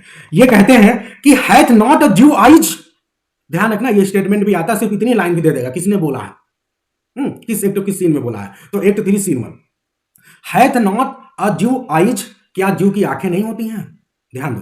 Hath not a Jew hands, क्या ज्यू के हैंड्स नहीं होते, organs, dimensions, senses, affections, passions, fed with the same food, क्या वो उसी फूड से नहीं पलते हैं, आगे बढ़ते हैं। Hurt with the same weapons, क्या आप उन्हें तलवार मारोगे तो उन्हें चोट नहीं पहुंचेगी जो आपको पहुंचती है। Subject to the same disease, क्या उन्हें वो बीमारी नहीं होती है जो तुम्हें होती है। Healed by the same means, ठीक है, warmed and cooked by the same winter and summer as a Christian is. तो ये बहुत बड़ा यहां क्वेश्चन पूछ रहे हैं कि क्या जो क्रिश्चियंस के साथ होता है क्या वो ज्यूज के साथ नहीं होता है। तो आप ऐसा क्यों सोचते हो कि जो नियम तुम्हारे लिए है हमारे लिए कोई दूसरा नियम बनेगा। मैं फिर से इस लाइन को पढ़ रहा हूं, फिर से ध्यान दो। हैथ नॉट, अंडरलाइन कर देना, ये इसमें लाइन है नहीं, ये इसमें लाइन नहीं है, मैं कहीं से बाहर से पढ़ रहा हूं, है ना। सुन लो और मैं इसको शेयर कर दूंगा, है ना, मतलब मैं बाद में इसको शेयर कर दूंगा फोटो खींच के। सुनो, कभी सुनना भी चाहिए। हैथ नॉट अ ज्यू आइज, सुनिए, क्या ज्यू की आंखें नहीं होती हैं। Hath not a Jew hands, बहुत सिंपल इंग्लिश है। Organs, dimensions, senses, affections, passions, fed with the same food, hurt with the same weapons, subject to the same diseases, healed by the same means, warmed and cooked by the same winter and summer as a Christian is. बहुत बढ़िया line है, बहुत बढ़िया। अब देखो, if you prick, अब ये तो लाइन बहुत इंपॉर्टेंट लाइन है। अब इसकी बात की लाइन देखो, if you prick us do we not bleed, यदि आप हमें कांटा चुभाओगे तो क्या हमारा ब्लड नहीं गिरेगा, क्या हम ब्लीडिंग नहीं करेंगे? क्वेश्चन पूछता है। If you tickle us do we not laugh, क्या आप हमें गुदगुदी लगाओगे तो मैं हंसूंगा नहीं, क्या हम जीव नहीं हंसते हैं? If you poison us do we not die, अगर आप हमें पॉइजन दोगे तो क्या हम नहीं मरेंगे? बहुत बढ़िया स्टेटमेंट है, बहुत बढ़िया डायलॉग है। अब इसके बाद की लाइन ध्यान दो, and if you wrong us shall we not revenge, और ये लाइन में अंडरलाइन कर दे रहा हूं।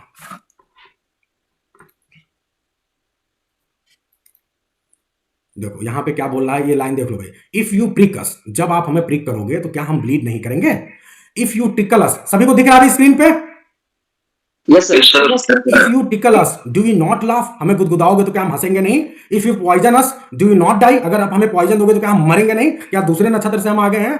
His chilling conclusion is that, उसका कंक्लूजन फाइनली क्या है वो बता देता है, if you wrong us shall we not revenge, यदि हमारे साथ गलत करोगे तो क्या हम बदला नहीं लेंगे? अगर ऐसा सोच रहे हो तो आप गलत सोच रहे हो। जैसे ये सारी चीजें नेचुरल हैं कि अगर आप हमें कांटा चुभाओगे तो हमसे खून निकलेगा, अगर आप हमें गुदगुदाओगे तो हमें हंसना ही पड़ेगा, अगर हमें पॉइजन दोगे तो हम भी मरेंगे। इसी प्रकार यदि हमारे साथ गलत करोगे तो हम भी बदला लेंगे, छोड़ेंगे नहीं तुम्हें। ठीक है, तो यहाँ पे एकदम जो है मोटो क्लियर है साइलाक का कि वो क्या करने जा रहा है इसके साथ, एंटोनियो के साथ। Is it clear to everyone? Yes sir. अब देखो, अब एक ऐसा कैरेक्टर आने जा रहा है जो आपके एग्जाम का बहुत इंपॉर्टेंट क्वेश्चन बन सकता है, और वो क्वेश्चन ये है कि आपको इस पूरे प्ले में 3 कैरेक्टर दिखाई देते हैं जो कि जीव हैं। 3 कैरेक्टर, हाउ मेनी कैरेक्टर? 3। सबसे पहले कौन है? शाइलॉक। दूसरे नंबर पे कौन है? जेसिका। क्या तीसरा भी कोई कैरेक्टर है जो जीव है? बोलो भाई। वो है ट्यूबल। क्या है? ट्यूबल। आपके स्क्रीन पे दिख रहा है ट्यूबल, उस कैरेक्टर का नाम है ट्यूबल, और ये ट्यूबल फ्रेंड है किसके? साइलाक के। तो साइलाक के भी कोई फ्रेंड है, क्रिश्चियन तो कोई फ्रेंड हो नहीं सकता, तो एक जो ही फ्रेंड है ट्यूबल। ठीक है, ये ट्यूबल को इस काम पे लगाए हैं कि जाओ पता करो कि भाई मेरी बेटी जेसिका कहाँ पर है, ढूंढो।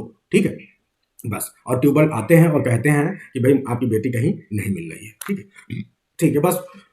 और यहाँ पे बस एक छोटी सी बात ध्यान रखना है कि यहाँ पे साइलाक इस बात के लिए ज़्यादा गुस्सा करते हैं कि भाग तो गई, चलो वो तो भागना ठीक था, भाग गई ठीक नहीं था, लेकिन कम से कम बताओ इतने पैसे उसे चुरा के नहीं ले जाने चाहिए थे, मैंने इतने मेहनत से पैसे इकट्ठे किए थे। तो फिर वो बहुत गुस्सा होते हैं। ठीक है, ठीक है, आगे बढ़ते हैं। अब बसेनियो साहब आ चुके हैं, आपको सभी को पता है, अभी हमको खबर मिली थी कि बसेनियो आने वाले हैं। अब इस एक्ट में, एक्ट 3 सीन 2 में हमें यह पता चल गया कि बसेनियो आ गए हैं। ठीक है, अब आ गए हैं, और आ गए हैं तो क्या कैस्केट सीन चलेगा? क्या ये इसी सीन में जो है पोर्सिया को प्राप्त कर लेंगे? एनीवन? ये ध्यान रखिए, हो जाना चाहिए, मतलब है हो जाएगा, बिल्कुल हो जाएगा। तो आप लोग अच्छी तरह से याद रख लो कि बसेनियो जो है एक्ट 3 सीन 2 में, ठीक है, आता है, मतलब कैस्केट को चूज करता है, और चूज करने के साथ ही पोर्सिया के साथ उसका एंगेजमेंट हो जाता है। ठीक है, तो एक्ट 3 सीन 2 इसे याद रखना है। तो अगर आपसे ये पूछा जाए कि बसेनियो किस एक्ट और किस सीन में जो है कैस्केट, मतलब कैस्केट को चूज करता है, तो दैट इज एक्ट 3 सीन 2। इसी तरह आपको प्रिंस ऑफ अरागान का भी याद रखना है और प्रिंस ऑफ मोरक्को का भी। वो अभी हम लोग फिर से देख लेंगे। इसमें क्या लिखा था? क्या हुआ? इसमें क्या लिखा था? कौन सा कोटेशन मिलेगा? ये वेट करो, दूसरा जी। अभी कहाँ कोटेशन कहाँ आ गया इसमें? अभी तो हम कुछ बता रहे हैं कि अभी इस सीन में हम इंटर करने जा रहे हैं, अब देखते हैं, है ना। अब Bassanio comes to make his choice of caskets, आता है भाई कैस्केट की चॉइस करने के लिए। Deeply enamoured of him, breathlessly awaits the outcome. ठीक है, पोर्सिया बहुत ज्यादा मतलब ब्रेथलेस है, ये चाह रही कि किसी तरह एनी हाउ मेरी शादी हो जाए बसेनियो से। बसेनियो किसी भी तरह जो है सही वाले कैस्केट को चुन ले। अब देखते हैं कि क्या इसका सपना पूरा होगा। As Bassanio considers a song is sung which gives him hint। अब ये बहुत थोड़ी सी चालाकी करती हैं, ये इस बात पे कई बार प्रश्न उठाया जाता है कि चीटिंग हो रही है। ये क्या करती है? गाना चला देती हैं। अब एक गाना चला दी सॉन्ग, और उस सॉन्ग में बताया है कि जो चीज जैसा दिखता है वैसा नहीं है ना। अब वो गाने को भी कभी देख लेंगे, हैं। तो उस गाने की एक लाइन है, आउटवर्ड सोच बी लीस्ट देमसेल्व्स। देखो एक उसकी लाइन है, मतलब जो चीज बाहर से जितनी ज्यादा दिखती है वो अंदर से उतनी ही कम होती है। ठीक है, यानी जो चीज जितना है बाहर से उतना ही कम दिखेगा। देखो ये एक बात बता दिया, तो अब इससे एकदम क्लियर हो गया कि भैया सोना और जो चांदी है सबसे महंगी दोनों चीजें हैं। लेड सबसे कम महंगा है, सबसे खराब दिख रहा है, तो इसका मतलब कि जो ज्यादा अच्छा दिख रहा है वो उतना अंदर से अच्छा नहीं है, इसका मतलब लेड है। एकदम क्लियर है।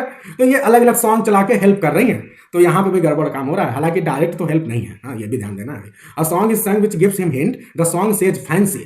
Fancy is endangered in the eyes. From this Bassanio draws the inference that outward shows be least themselves। And so chooses the casket of lead, और इसलिए वो बहुत आसानी से लेड के कैस्केट को चुन लेता है, the one with the least outward show the leaden casket contains Portia picture and the message that you that choose not by the view chances as fair and chances as true. ये बहुत बढ़िया line है, ठीक है। तुमने किसी चीज को बाहर से देख के चुना नहीं है, इसलिए तुम्हारे लिए उतना ही चांस है जितना ये सत्य है, ठीक है। तो बस ठीक है भाई, पोर्सिया का फोटो मिल गया तो इसका मतलब अब शादी हो जाएगा भाई। तो अब सबसे पहले इन लोग का एंगेजमेंट होगा, ठीक है, और एंगेजमेंट होगा बसेनियो का पोर्सिया के साथ। लेकिन एक साहब और हैं, कौन है अब मुझे बता दो, बसेनियो के साथ इनका कौन मित्र गया है, जल्दी बताओ। हाँ, तो ग्रेसियानो साहब भी पहुंचे हुए हैं, बसेनियो एंड ग्रेसियानो। तो ये ग्रेसियानो साहब जो हैं, अब हम शब्द तो यूज नहीं करेंगे, बस इतना समझ लो कि शादी ब्याह हो रहा है, तो अब दूल्हे के साथ छोटे भाई ने भी या उसके दोस्त ने भी अपने लिए दुल्हन पसंद कर लिया है।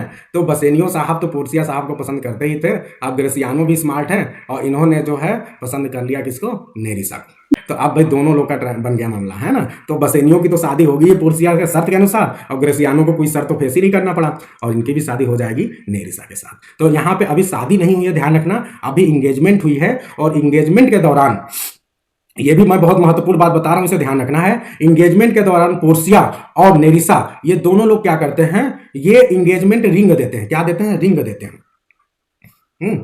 ये रिंग देते हैं दोनों अपने हस्बैंड्स को, और दोनों इनसे वादा कराते हैं कि कसम खाओ कि तुम लोग अपनी जिंदगी, मतलब जब तक ये जिंदगी रहेगी, ये रिंग को तुम अपने हाथ से अलग नहीं करोगे। बहुत बड़ा कसम खिला दिया।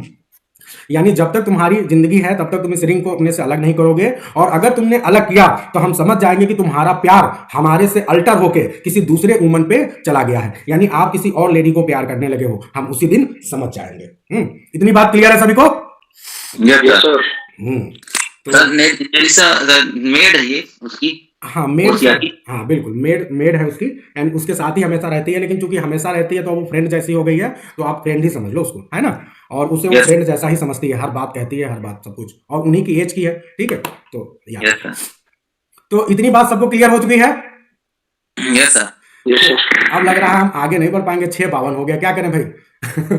अभी स्टोरी होती जा रही है अच्छे से। अब हमें जल्दी जल्दी कुछ चीज हम बता दें और उसके साथ हम क्लास को एंड करेंगे, है ना। कुछ महत्वपूर्ण चीज बता दें और उसके साथ आपकी क्लास एंड होगी। और थोड़ी सी स्टोरी बची है, इसे कल देखेंगे, और साथ ही साथ कल क्वेश्चन भी कराएंगे। मैं आप सभी को एक बात बताना चाहता हूं, जैसे ये जो प्ले है ना, तो मैंने आपके पूरे टीजीटी पीजीटी के क्वेश्चन देखे, और जब मैंने क्वेश्चंस को एनालिसिस किया तो मैंने पाया कि क्वेश्चन तो कुछ पूछ ही नहीं रहा है, डीप में नहीं पूछ रहा है। तो क्या अगर वो डीप में नहीं पूछ रहा है तो हम भी माने कि डीप में नहीं पूछेगा? तो हमें ऐसा नहीं सोचना है, क्योंकि हम जब पढ़ रहे हैं तो शेक्सपियर के कम से कम 15 प्ले हैं जिनसे 1 या 2 क्वेश्चन आए हैं हर प्ले से। तो अगर उन्होंने एक भी क्वेश्चन कभी पूछ दिया तो हम उस प्ले को साथ रिस्क नहीं ले सकते, हम बहुत अच्छे से पढ़ेंगे, सबसे पहली चीज। दूसरी बात यह कि एग्जामिनेशन कभी नहीं वो कहता कि हम आज आसान पूछ दिए तो कल हम आसान ही पूछेंगे, ये बात कभी मत सोचना, ठीक है। और टीजीटी पीजीटी के तो केस में बिल्कुल भी मत सोचना, ठीक है। तो इसलिए हम अपने आप को सबसे टफेस्ट लेवल के लिए तैयार कर रहे हैं, सबसे बड़ी चीज, ठीक है। और साथ ही साथ अभी आपने देखा कि यूपीपीएससी का एग्जाम आ गया है, तो अब हम रिटेन के लिए भी अपने आप को तैयार करेंगे।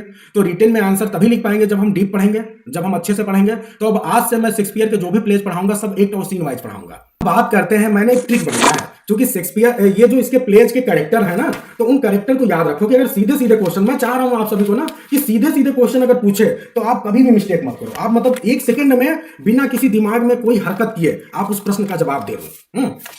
तो मैंने क्या टेक्निक बनाया है, सबसे पहले तो आप ये जानो कि किस वाला कौन सा पहले आया है, कौन बाद में आया है, जो कि सूटर्स हैं। तो अगर आपका सूटर्स का क्रम पूछ ले एग्जाम में, ठीक है, क्रम पूछ सकता है, तो अगर सूटर्स का क्रम पूछ दे कि पोर्सिया को चुनने के लिए, पोर्सिया से शादी करने के लिए कौन कौन किस क्रम में आते हैं, और कौन गोल्ड को चुनता है, कौन सिल्वर को चुनता है, ये बहुत इंपॉर्टेंट क्वेश्चन हो सकता है अगर हम फैक्चुअल की बात करें, ठीक है। तो आप लोग बार बार भूल जाओगे या सोचने लगोगे, तो जिस चीज पे समय नहीं बर्बाद करना उस पर भी हमें समय नहीं बर्बाद करना है। तो ऐसी चीजों के लिए हम ट्रिक बनाएंगे, याद करेंगे। तो हमने एक ट्रिक बनाया है, बहुत मजेदार तो नहीं है लेकिन याद करने के लिए सही है। तो हमने बनाया कि प्रिंस मोगो, सुन लो, प्रिंस मोगो, हमने क्या बनाया, प्रिंस मोगो फ्रॉम आरा लाया सिल्वर ऑफ बाला। अब ये थोड़ा अजीब है, प्रिंस मोगो फ्रॉम आरा लाया सिल्वर ऑफ बाला। अब थोड़ा सा अजीब कभी बहुत बढ़िया नहीं बनेगा, लेकिन बनाने की कोशिश करनी है। तो अब देखो, प्रिंस मोगो फ्रॉम आरा लाया सिल्वर ऑफ बाला। अब देखो, यानी इसका मतलब क्या हो गया कि प्रिंस ऑफ मोरक्को, एमओ मतलब मोरक्को, तो मोरक्को, प्रिंस ऑफ मोरक्को ने कौन से कैस्केट को चुना है, जल्दी बताइए, गोल्ड, जीरो मतलब गोल्ड। अब उसके बाद फ्रॉम आरा यानी प्रिंस ऑफ अरागान कौन चुनेंगे, सिल्वर, ठीक है। और फिर B A for Bassanio, L for lead, Bassanio क्या चुनेंगे, लेड। तो तो क्लियर है, प्रिंस मोगो फ्रॉम आरा लाया सिल्वर ऑफ बाला, बस एक सिंपल सी बात है। अब इसे चाहे जैसे याद कर लो भाई, मेरे को जो समझ में आया मैंने बना दिया, है ना। तो एक छोटा सा ये है, ये शूटर्स का क्रम है, और बिल्कुल भी इन सब चीजों को टेक्निक बना के ही याद करिए, मैं आप सभी को बोलूंगा, क्योंकि इतने ज्यादा फैक्ट है, इतनी ज्यादा चीजें हैं कि अगर आप सोच सोच के लिखोगे ना तो आप बहुत से गलत कर दोगे। एग्जामिनेशन के लिए कुछ चीजें तो रट्टाफिकेशन रट्टा करना ही पड़ेगा, आपको मारना ही पड़ेगा। तो बोलो भाई, प्रिंस मोगो फ्रॉम आरा लाया सिल्वर ऑफ बाला, ठीक है। आगे बढ़ते हैं और अब हम दूसरा देखते हैं। और दूसरा क्या हमें जानना जरूरी है इसमें फैक्ट, अरे खुल जाओ जी। और लग रहा है लोगों को मजा नहीं है, कोई कुछ बोल ही नहीं रहा है, मतलब सर तो भाई अगर इससे कोई अच्छा बना दिया तो स्वागत है आप सभी का। अभी फिलहाल मैं तुरंत जो बना पाया बना दिया। कुछ कैरेक्टर्स हैं जो आपके एग्जाम के लिए इंपॉर्टेंट हैं, उन कैरेक्टर्स को देख लो आप। और वो कैरेक्टर के लिए ये भी थोड़ा अजीब लगेगा, है, लेकिन भाई मुझे लगा कि ये सही तरीका है। मैंने क्या बनाया, एबी ले लो। अब ये थोड़ा इसके बाद वाला अजीब है, लेकिन नाम ही ऐसा है तो क्या करें। एबी ले लो साले सालो जी, एबी ले लो साले सालो जी। अब देखो यहाँ एबी नेम की तरह ले लो, जैसे एबी डिविलियर्स होते हैं, तो एबी ले लो साले सालो जी। ये कौन लोग हैं, ये समूह है एंटोनियो और बेसेनियो का पूरा। तो ये जो एंटोनियो और बेसेनियो से रिलेटेड उनके ढेर सारे फ्रेंड हैं। अक्सर लोग कंफ्यूज हो जाते हैं उनके कितने फ्रेंड हैं, कौन कौन फ्रेंड है। तो आप बिल्कुल भी मत कंफ्यूज होइए, आप बस ये ट्रिक छोटा सा याद कर लीजिए, एबी ले लो साले सालो जी, ठीक है। तो बहुत बढ़िया से हम इंट्रोड्यूस कर रहे हैं अपने साले सालों को, एबी ले लो साले सालो जी। अब इसमें देख लो भाई, एक एक नाम को देख लेते हैं बहुत जल्दी से। तो ए फॉर कौन हो गया भाई, जल्दी बताओ। Antonio, A for Antonio, B for Bassanio, हाँ। L for Leonardo, L for Leonardo.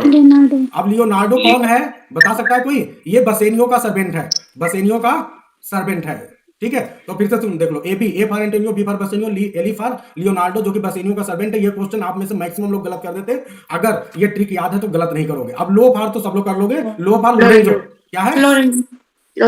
और ऐसे एली फॉर सलेरियो, ठीक है, क्या है सलेरियो, ठीक है। और ऐसे एलो फार क्या हो गया, सोलानियो, क्या है सोलानियो, हाँ। और जी फार ग्रेसियानो, ठीक है। अब तो नहीं भूलोगे। तो ये बहुत ढेर सारे फ्रेंड हैं, एग्जाम में अक्सर गड़बड़ी हो जाती है कि कौन इसका फ्रेंड नहीं है, कौन क्या है। तो अब तो नहीं भूलोगे, इनके कई ढेर सारे फ्रेंड हैं जो आपस में फ्रेंड है।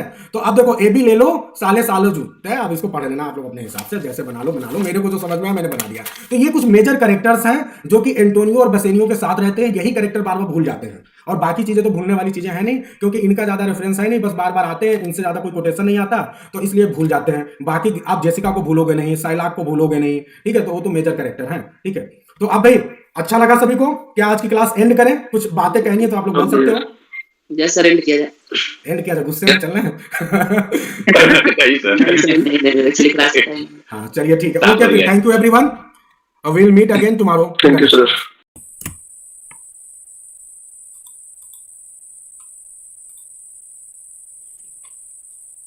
चलिए, तो कल तक हमने जो है एक्ट 3 सीन 1 तक देखा था, और आप सभी को पता है कि एक्ट 3 सीन 1 में क्या होता है। Anyone from the group, what happens in act 3 scene 1? We find a news, we hear a news, we know a news from two major characters. You cannot say the major characters, but they are the friends of Antonio. So we find a news, okay, we hear a news. Can you tell me that what kind of news we hear at the beginning of act 1 scene 1, act 3 scene 1? Anyone?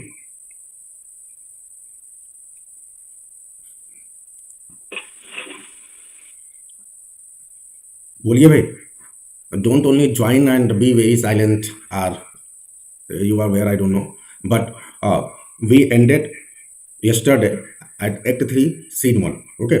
So what happened in that particular scene or act?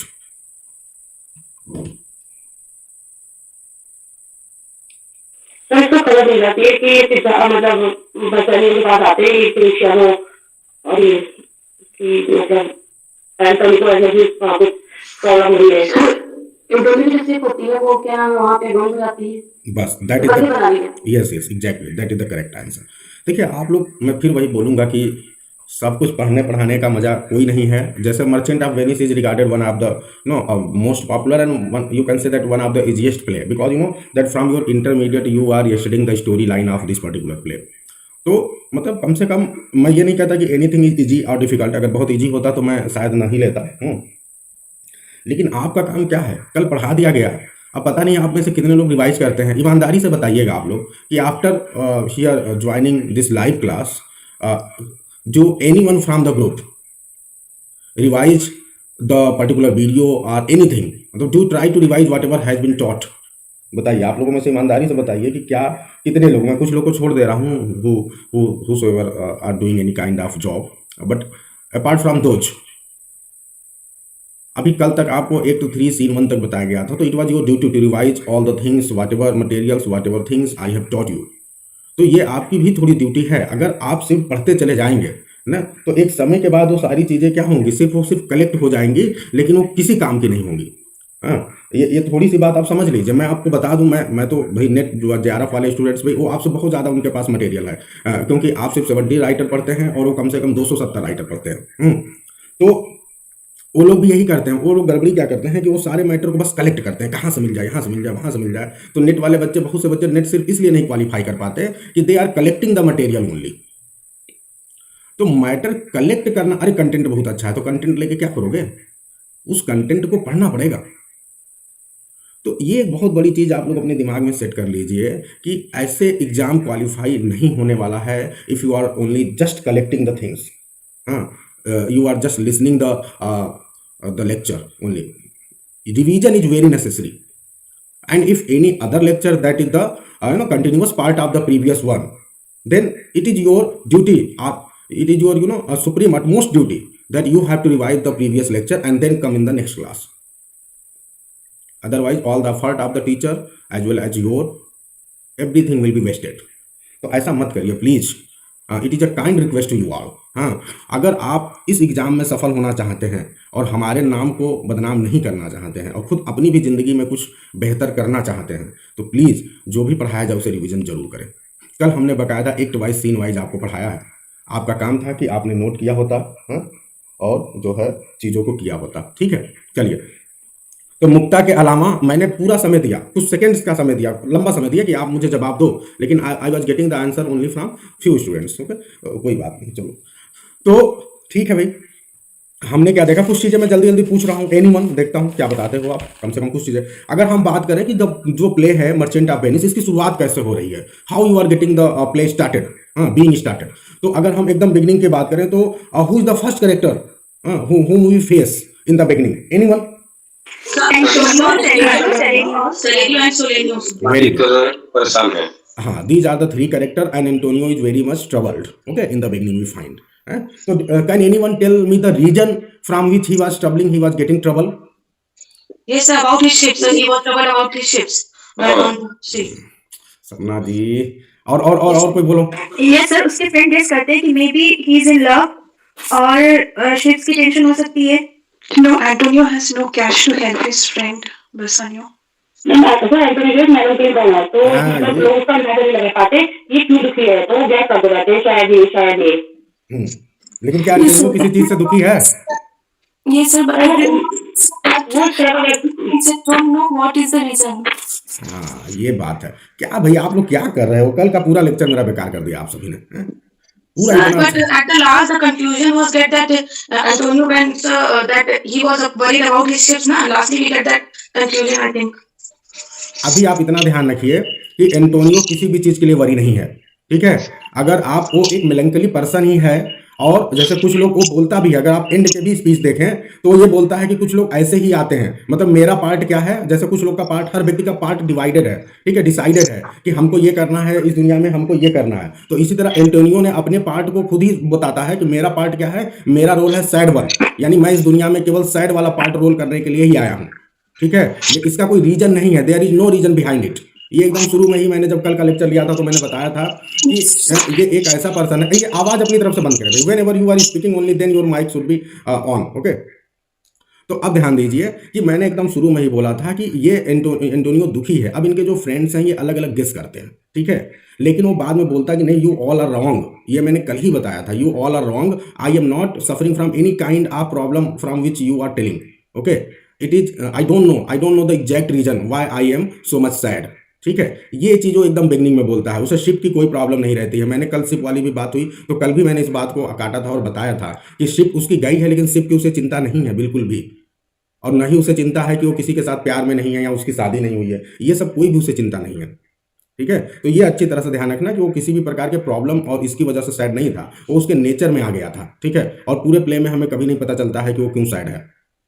यहाँ तक कि जब अभी आप trial scene में आओगे ना, act 4 scene 1 में, तो आप वहाँ आके तो मतलब ट्रायल सीन में तो एकदम से ये हताश हो जाते हैं। शुरू में बोलते नहीं बसेनियो आएगा मुझे छुड़ाएगा, लेकिन एक समय ऐसा आ जाता है जब ये सिर्फ ये चाहते कि बस बसेनियो आके मेरे से मिल ले और मेरी लाइफ तो अब खत्म है, मैं बिल्कुल बचने वाला नहीं हूँ, बिल्कुल ये हताश हो जाते हैं और बहुत ज़्यादा इनको लेके कोई बहुत अपनी लाइफ को बहुत एक्सपेक्टेशन भी नहीं है।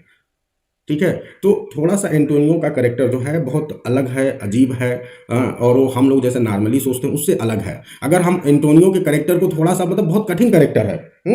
अगर हम एक बहुत ही फेमस इंडिया में एक नावल लिखा है अनीता देसाई ने, जो कि साइकोलॉजिकल नावल्स लिखती हैं, वॉइसेस इन द सिटी, तो उनके नावल में, इस नावल में एक कैरेक्टर है जो कि कैरेक्टर का नाम मुझे एग्जैक्टली अभी याद नहीं आ रहा। उस कैरेक्टर की कहानी ये है कि वो बेचारा जो है वो किसी भी जॉब से सेटिस्फाई नहीं होता है। वो कोई जॉब करता है, कुछ दिन बाद उसको छोड़ देता है, फिर कोई जॉब करता है, उस जॉब को छोड़ देता है, उसे समझ में नहीं आता है कि वो करे क्या। ठीक है, तो मतलब ऐसे कुछ कैरेक्टर होते हैं, ये टाइप है। ठीक है, तो फिलहाल चलते हैं, अभी साइकोलॉजी पे बात नहीं करेंगे ज़्यादा। साइकोलॉजी भी है, बहुत ढेर सारी चीज़ें, शेक्सपियर बहुत बड़े राइटर हैं और बहुत सी चीज़ों को हमें समझना पड़ेगा, लेकिन ये है कि चलो जो बेसिक चीज़ें हैं वो तो मतलब फैक्चुअल इन्फॉर्मेशन मत भूलिए आप। अच्छा, ये हमने देख लिया। अगर मैं आपसे बोलूँ कि आप मुझे पूरे फ्रेंड सर्किल का नाम बताइए, किसके? एंटोनियो और बसेनियो के। Can anyone tell me? तो बिल्कुल ध्यान रखिए, और अगर जब आप सर्किल की बात करेंगे तो आप लैंसीलॉट को भी नहीं भूलेंगे। He also joins later Bassanio as his servant. ठीक है, तो ये सब थोड़ा सा ध्यान रखिए एक एक चीज़ को। ठीक है, चलिए कोई बात नहीं, बहुत अच्छा। फिर हम आगे बढ़ते हैं और फिर कुछ क्वेश्चन ही पूछ रहे हैं फटाफट, क्योंकि कल हुई हैं चीज़ें, आपको बिल्कुल पता होनी चाहिए। सबसे पहली चीज़ कि आप मुझे ये बताओ कि जो पोर्सिया है, हम पोर्सिया से for the first time we meet in which act and scene. देखिए ये बात हुई ना, पढ़िए आप, ऐसे पढ़िए, ये सब बताया गया है, अंडरलाइन करवाया गया है। अगर आप नहीं बता पा रहे, it mean that you are only what you are doing, you have to think over it. Act 2 scene 1। अच्छा, फिर और भी कुछ चीजें मैं पूछता हूं। अब आप हमें बताइए, शूटर्स की अगर हम बात करें तो जो थर्ड लास्ट शूटर है वो कौन है? हाँ बिल्कुल, Prince of Morocco is the third last. क्यों? क्योंकि पीछे से सबसे लास्ट में कौन आएंगे? बसेनियो। फिर उनके बाद सेकंड लास्ट पे कौन आएंगे बताओ? Prince of Aragon. और थर्ड लास्ट पे कौन आएंगे? Prince of Morocco. अगर इससे पहले हम बात करें तो मुझे सिर्फ नेशनैलिटी के नाम के हिसाब से बताइए कि कितने देश के लोग आ चुके हैं पोर्सिया के स्वयंवर में हिस्सा लेने के लिए, पोर्सिया को चुनने के लिए, और असफल होकर जा चुके हैं। Can you tell me the name of the countries? English, German and one more French. बिल्कुल, बहुत सही, बहुत अच्छी कोशिश है ना। तो ये चीज। अच्छा, फिर अच्छा कुछ इजी क्वेश्चंस हैं। ये क्वेश्चन बार बार आते हैं, बिल्कुल याद रखिएगा। जल्दी से बताइए, कल मैंने टेक्निक बताया था। प्रिंस ऑफ मोरक्को कौन से कैस्केट को चुनते हैं? गोल्ड। सब बताइए, तो दूसरा पूछने की जरूरत नहीं। प्रिंस ऑफ अरागन कौन है? इसमें जितने भी शूटर्स आते हैं, कोई ब्लैक है शूटर्स जो मूर है? एनीवन? Prince of Morocco. तो बसेनियो का एक फ्रेंड है, जब बसेनियो जाता है बेलमोंट, तो हमें ये बताओ ये बेलमोंट क्या है? ठीक है, ठीक है, वेरी गुड। तो हमें दो प्लेसेस वेनिस एंड बेलमोंट की बात होती है। तो ये बताओ, ये बेलमोंट जाने के लिए बसेनियो का एक फ्रेंड कहता है मेरे को भी लेके चलो, वो कौन है? ठीक है, बहुत सही। तो ठीक है, अब इसमें जो एक फ्रेंड है, मतलब ग्रेसियानो जो है, अब ये तो बहुत इजी है। ग्रेसियानो भी किसी को वहां जाके पसंद कर लेता है। किसको पसंद करता है? नेरिसा। Who is नेरिसा in the play? बेहतर होगा कि आप उसे मेड बोले, MAID। क्या बोले? मेड। अगर हम आपसे बोले कि पोर्सिया के सर्वेंट कौन है, तो शायद अभी आपको मिले नहीं होंगे। अरे फिर आप लोग देखिए, मैं बोला अभी कि मेरी नेरिसा के लिए जब भी आएगा ना तो मेड वर्ड आएगा, MAID। ठीक है, और जब सर्वेंट्स की बात करेंगे तो मेड सर्वेंट, हम मेल सर्वेंट की बात करेंगे। ठीक है, केवल यदि सर्वेंट बोला जाएगा एग्जाम में तो ध्यान रखना। तो सर्वेंट की बात होगी। तो अभी हमें सर्वेंट मिले नहीं है पोर्सिया के, लेकिन वो एग्जामिनेशन पॉइंट ऑफ व्यू से इंपॉर्टेंट है, तो अभी हम उन पर बाद में बात करेंगे। अब हम उस महत्वपूर्ण सीन पे चले आते हैं जो कि आप सभी के लिए बहुत ही इंपॉर्टेंट है, और मैंने कल उस पर बहुत अच्छी कमेंट्री भी की थी। तो आप में से कोई बता सकता है कि जो वो एक मतलब जो है शाइलाक अपने दर्द को, दुख को व्यक्त करते हैं, और वो ऐसा बोलते हैं कि जो दर्द आपके क्रिश्चियंस को होता है वही दर्द जो है इनको भी होता है। किसको होता है? जूज को भी होता है। मिनट किसी को याद है? Anyone from the group?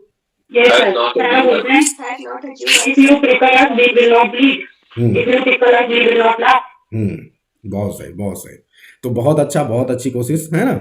अब सबसे फाइनली जो क्वेश्चन बहुत इंपॉर्टेंट है आपके एग्जामिनेशन के पॉइंट ऑफ व्यू से, कि हमें जब एक्ट 3 सीन 1 में एक खबर मिलती है कि जो एंटोनियो हैं उनके शिप जो है रेक हो गए हैं, मतलब कहीं पे मतलब एक तरह से बेकार हो गए हैं या डूब गए हैं, जो भी हो गया है मतलब। तो ये बताओ ये कौन दो कैरेक्टर हमें ये जानकारी देते हैं?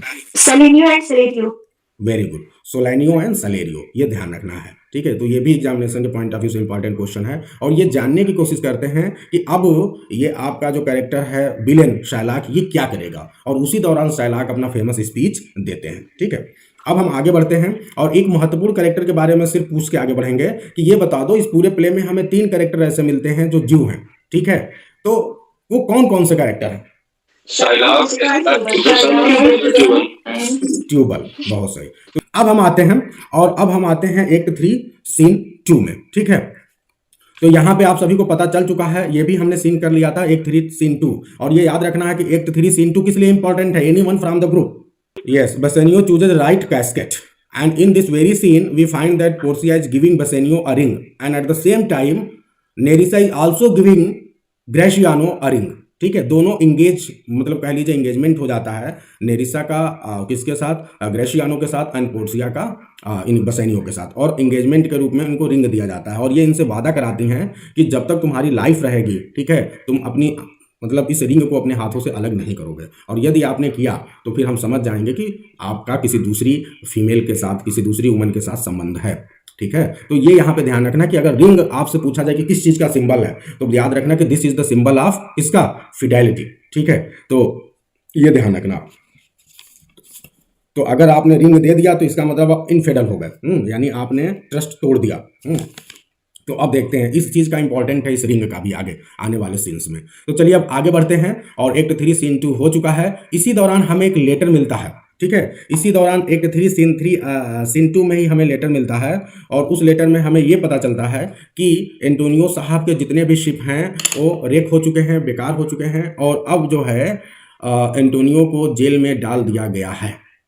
और अब जो है एंटोनियो को बचाने जाना पड़ेगा, किसको? बसेनियो को। तो जैसे ही ये बात पता चलता है तो फिर ये क्या करती हैं, क्योंकि अब आपको पता है तुरंत ये एग्रीमेंट कर लेती हैं और साइन कर देती हैं कि अब मेरी पूरी प्रॉपर्टी पे हक हो गया है किसका? बसेनियो का। और ये इनसे कहती हैं कि एक काम करिए, आप जितना पैसा चाहिए उतने पैसे लेके जाइए और अपने मित्र को छुड़ा लीजिए। और स्पेशली जब बात की जाती है कितने पैसे, तो ध्यान रखना कि डबल द अमाउंट। कितना पैसा? Double the amount. तो डबल अमाउंट का मतलब कितना? 6,000. तो ये आप यहाँ पे देखिए लाइन पढ़ लीजिए कि सलेरियो, देखो कौन बैड न्यूज लाता है? Celerio brings bad news. तभी हमें बैड न्यूज पता चलती है इनके एंगेजमेंट के बाद। And all of the Antonio ships have been lost, सारे शिप जो हैं वो सब लॉस्ट हो चुके हैं। And he had defaulted on the loan, और इस तरह से एक तरह से देखा जाए तो लोन को अब ये डिफॉल्ट कर चुके हैं, ठीक है, डिफॉल्टर बन चुके हैं। Shylock has been hounding the duke to enforce the terms of the bond, and Antonio is sure as he writes in a letter to Bassanio that he will die. देखिए Antonio बहुत ज्यादा मतलब pessimistic हो जाते हैं, और ये एकदम लेटर में लिखते हैं कि अब तो मैं मरने वाला हूँ, क्योंकि वो एकदम प्रेशर बना रहा है कि अब जो है इनको जो है, देखिए जब हम एक्ट 3 सीन 1 की बात करते हैं तो एक्ट 3 सीन 1 में हम पाते हैं कि यहाँ पे हमें पता चलता है शाइलॉक का इंटेंशन जानने की कोशिश करते हैं सलेरियो एंड सोलाइनियो, और यहाँ पे इंटेंशन एकदम क्लियर है। जब शाइलॉक एक लाइन बोलता है, वो लाइन बता सकते हो कि एकदम एग्जैक्ट लाइन क्या है जिससे एकदम हमें क्लियर हो जाता है कि शाइलॉक तो बदला लेगा ही। सबसे लास्ट में एक लाइन बोलता है, इफ यू रॉन्ग अस, क्या है? If you wrong us shall we not revenge. तो यदि हमारे साथ बुरा करोगे तो क्या हम बदला नहीं लेंगे? तो यहां से एकदम क्लियर है कि भाई बदला तो लेके मानेगा। तो हम देखते हैं कि एक्ट 3 सीन 1 में एक रेजुलेशन का सीन है, और यहाँ पे ये पूरी तरह से रेजुलेट कर लेता है कि अब तो हमें बदला लेना ही है इससे, एंटोनियो से। एक्ट 3 सीन 1 यहाँ अभी क्लियर है। फिर एक्ट 3 सीन 2 में हम देखते हैं कि बसेनियो की शादी, मतलब एक तरह से एंगेजमेंट हो जाता है पोर्सिया के साथ। लेकिन एक्ट 3 सीन 3 में हम ये पाएंगे कि अब बसेनियो को एंटोनियो को अरेस्ट कर लिया गया है, क्योंकि वो प्रेशर बना रहा था, बैकग्राउंड में प्रेशर चल रहा है। और एक्ट 3 सीन 1 में सीन 3 में हम बस एंटोनियो को अरेस्टेड पाएंगे। लेकिन हम अभी एक्ट 3 सीन 2 में है, जहां पे हमें लेटर प्राप्त हुआ है एंटोनियो का, ठीक है, बसेनियो के लिए, और आपको जानकारी मिल चुकी है। अब देखते हैं वो बस यहाँ पे एंटोनियो एकदम क्लियर है कि बिल्कुल पक्का वो मर जाएगा, क्योंकि उसने जो बॉन्ड है उसके नियमों को तोड़ दिया है, और अब उसके पास इतने पैसे नहीं हैं कि वो दे पाए। दूसरी बात है कि वो बिल्कुल मानने के लिए भी तैयार नहीं ना। मान लो बॉन्ड के पैसे 3000 रुपीज़ जो हैं, या अभी ये रेडी है कि चलो हम 6000 रुपीज़ दे देंगे, लेकिन वो कह रहा है जो आपका शाइलॉक है वो बहुत ही यहाँ पे बहुत ही ज़्यादा क्रूएल हो जाते हैं, और वो कहते हैं कि बिल्कुल भी मैं पैसे नहीं दूँ, आप चाहे मुझे जितने पैसे दे दीजिए, 3000 6000 चाहे जितने गुना दे दीजिए, मैं बिल्कुल भी मानूंगा नहीं। क्योंकि जो बॉन्ड का शर्त है वो बिल्कुल नियम की बात करता है। कहता है ये जो बॉन्ड है, इस बॉन्ड में ये लिखा है कि 3 मंथ्स का समय है। अब जब 3 मंथ्स बीत गया तो इसके बाद अब मुझे पैसे नहीं चाहिए, अब जो वहां पे शर्त है उस शर्त को फुलफिल कराइए। और शर्त क्या है कि मैं एंटोनियो की बॉडी के किसी भी पार्ट से 1 पाउंड मांस काटूंगा। अब मुझे इस शर्त को पूरा होना दिखना चाहिए और मुझे कुछ और इसके अलावा पैसे वगैरह कुछ नहीं चाहिए। तो आप सभी को पता है ना कि जब एंटोनियो ने किक करते थे, इनके ऊपर थूक देते थे, तो ये उस समय चुपचाप शांति से चले जाते थे और ये सोचते थे कि कभी तो एक ऐसा दिन आएगा जब मेरा दिन होगा और मैं इनसे बदला लूंगा। तो आज वो दिन आ गया था और बिल्कुल अब सब लोग बहुत प्रेयर करते हैं। आगे बढ़ते हैं, अभी रुक जाइए, अभी वो प्रेयर वाला भी सीन आएगा। तो अब देखिए एंटोनियो क्या लिखते हैं लेटर में, लेटर की लाइन देख लीजिए। All debts are clear between you and I, if I might but see you at my death. देखिए ये लाइन देख लो, एंटोनियो कितने पेसिमिस्टिक हैं। कह रहे हैं कि देखो मेरे तुम्हारे बीच कोई भी डेप्ट नहीं है, ये मत सोचना कि हमारे तुम्हारे बीच कोई किसी प्रकार की चीज़ें हैं, मैंने तुमको पैसा दिया है तुम्हें वापस करना, ये सब कुछ नहीं है। हमारी फ्रेंडशिप बहुत अच्छी वाली है और ये सब कोई सोच नहीं है। अब लेकिन अब जो हमारे तुम्हारे बीच के संबंध थे, ठीक है, वो पूरी तरह से खत्म होने वाले हैं और बस अब मेरी बस एक ही इच्छा है कि कम से कम मैं अपने मृत्यु के समय तुम्हें देख पाऊँ। बहुत ही पेसिमिस्टिक है। When Portia hears about this, जब वो इस बारे में सुनती है तो she assures Bassanio that the problem can be solved। तो ये बिल्कुल कहती है बिल्कुल चिंता करने की जरूरत नहीं है, प्रॉब्लम बिल्कुल सॉल्व हो जाएगा। With her money Bassanio can pay off the double the amount of the loan। और उसके मनी से क्या कर सकता है Bassanio, डबल अमाउंट देके अपने फ्रेंड को छुड़ा सकता है और यहां तक की जरूरत पड़ी तो इवन मोर, उससे ज्यादा भी दे सकता है। Immediately after their wedding ceremony, और तुरंत वेडिंग सेरेमनी जल्दी जल्दी में करवा के Bassanio is to leave for Venice. Bassanio leave करते हैं with money to pay the डेब्ट। ठीक है, Bassanio gratefully accept Portia offer. ठीक है, तो अब यहाँ पे Bassanio निकल जाते हैं। क्लियर है सभी को? तो Bassanio एक्ट 3 सीन 2 में ही लेटर प्राप्त है। तो अगर आपसे एग्जाम में ये भी क्वेश्चन पूछे कि in which act and scene we find the letter of Bassanio या pessimistic letter of Antonio for Bassanio, तो याद रखना कि एक्ट 3 सीन 2। ठीक है, आगे बढ़ते हैं। अब एक्ट 3 सीन 3 में आते हैं। ये आपके लिए क्यों इंपॉर्टेंट है, तो यहां पे बस इतना ही जानो आप कि एक्ट 3 सीन 3 में हमें बस एंटोनियो मिलते हैं। और एंटोनियो किस फॉर्म में मिलते हैं? एंटोनियो जेलर के साथ मिलते हैं, यानी इनके साथ जेलर है। आप ऐसे कह लीजिए कि पुलिस इंस्पेक्टर है या कोई भी एक पर्सन है जो इनको गिरफ्तार करे हुए है, इनके हाथों में हथकड़ी पहनाए हुए है, ठीक है, और इनको लेके जा रहा है। यानी for the first time we find Antonio arrested, ठीक है, इन एक्ट 3 सीन 3। तो ये याद रखना। अच्छा, इनसे बहुत कोशिश करते हैं, सब लोग बहुत मर्सी की अपील करते हैं, यहाँ तक कि एंटोनियो को हम पहली बार झुका हुआ पाते हैं और ये मर्सी की अपील करते हैं इनसे, लेकिन ये बिल्कुल मानने वाला आदमी नहीं है, बिल्कुल नहीं मानना है। अब एक्ट 3 सीन 4 पे आते हैं। एक्ट 3 सीन 4 हमारे लिए क्यों इंपॉर्टेंट है? यहाँ पे देखिए जो पोर्सिया है ना, ये समझ जाती है, इसको थोड़ा लगता है डाउट है, ये मामला थोड़ा सा ज़्यादा पेचीदा है। बहुत इंटेलिजेंट, पोर्सिया को बहुत इंटेलिजेंट कैरेक्टर के रूप में पेश किया गया है शेक्सपियर के द्वारा, ठीक है। और वैसे भी जितनी कॉमेडीज हैं, कॉमेडीज की हीरोइन सब बहुत ही टैलेंटेड हैं। आप अगर शेक्सपियर के ड्रामाज में बात करें तो जो ऐसा कहा जाता है कि शेक्सपियर की जो ट्रेजेडीज हैं उनकी हीरोइनें बहुत मीक हैं, बहुत ज़्यादा डायमेंशन नहीं दिया गया है शेक्सपियर के द्वारा हीरोइंस को। लेकिन जब शेक्सपियर के हम कॉमेडीज की बात करते हैं तो कॉमेडीज में जितनी भी हीरोइंस हैं बहुत ही ज़्यादा टैलेंटेड हैं, ठीक है। और शायद जॉन रस्किन का अगर आप किसी को स्टेटमेंट याद हो तो आप लोग मुझे बता दें, शेक्सपियर के हीरोइन से रिलेटेड कुछ बोला गया है।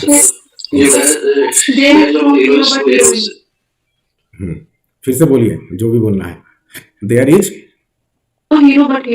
हीरोइंस इन द, ठीक है। तो शेक्सपियर, ये एक्चुअली जॉन रस्किन किसके प्ले की बात करते हैं? ये उस प्लेज की बात करते हैं जो कॉमेडीज है, ठीक है।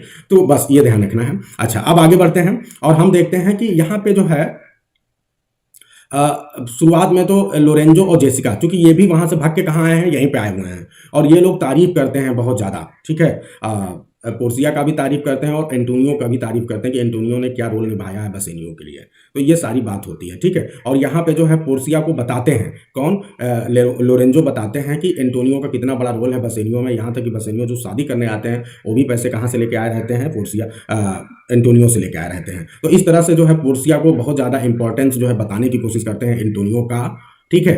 और इस तरह से जो है पोर्सिया एक डिटरमाइंड एक डिसीजन लेती है कि मुझे ही कुछ करना पड़ेगा, ठीक है। तो अब वो क्या करती है, अपने पूरे घर की, ये भी ध्यान रखना है, जिम्मेदारी, ये लोरेंजो को और जेसिका को अपने पूरे घर की जिम्मेदारी दे देती है। देखो, Lorenzo that she is giving to him the management of her house, ठीक है, while she and Nerissa spend the time of Bassanio's absence, ठीक है। और ये इनसे ये बोल के जाते हैं कि in prayer and contemplation at the monastery, मतलब ये रियल कॉज नहीं बताते हैं कि ये जा कहाँ रहे हैं। तो यहाँ तक कि जेसिका एंड लोरेंजो जो कि बेलमोंट में है, किसके घर पे है? पोर्सिया के। पोर्सिया अचानक डिसाइड करती है कि she has to leave to help Bassanio, ठीक है, उसे जाना पड़ेगा Bassanio की हेल्प करने के लिए। Bassanio की हेल्प करने का मतलब एंटोनियो की हेल्प करना, ये अब डिसाइड करते हैं कि इनको जाना ही पड़ेगा और इसके लिए एक प्लान बनाती हैं, लेकिन उस प्लान को ये किसी को रिवील नहीं करती हैं। यहाँ तक कि जो लोरेंजो इनके घर पे हैं उनसे भी ये कुछ और रीज़न बताती हैं, कहती हैं कि ठीक है आप हमारे घर का पूरा मैनेजमेंट जो है देखिए, जब तक कि हम लौट के नहीं आते हैं। और हम कहाँ जा रहे हैं, हम जा रहे हैं प्रेयर करने के लिए, कंटेम्पलेशन पे जा रहे हैं एक मोनास्ट्री में, ताकि एंटोनियो की जान बच जाए।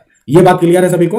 अब ये क्या करेंगी, इनका प्लान क्या है वो सुन लो। ये क्या करती है, पोर्सिया आर्डर्स हर सर्वेंट बाल्थासार, ये ध्यान रखना। तो ये इनके सर्वेंट, एक सर्वेंट हमें मिल गया जिनका नाम क्या है, बाल्थासार। तो ये बाल्थासार को जो है भेजती हैं to take a letter to her cousin doctor Bellario. ये बहुत इंपॉर्टेंट है, डॉक्टर बेलारियो। अब ये डॉक्टर बेलारियो कौन है, इनके लिए अलग अलग वर्ड यूज किया गया है।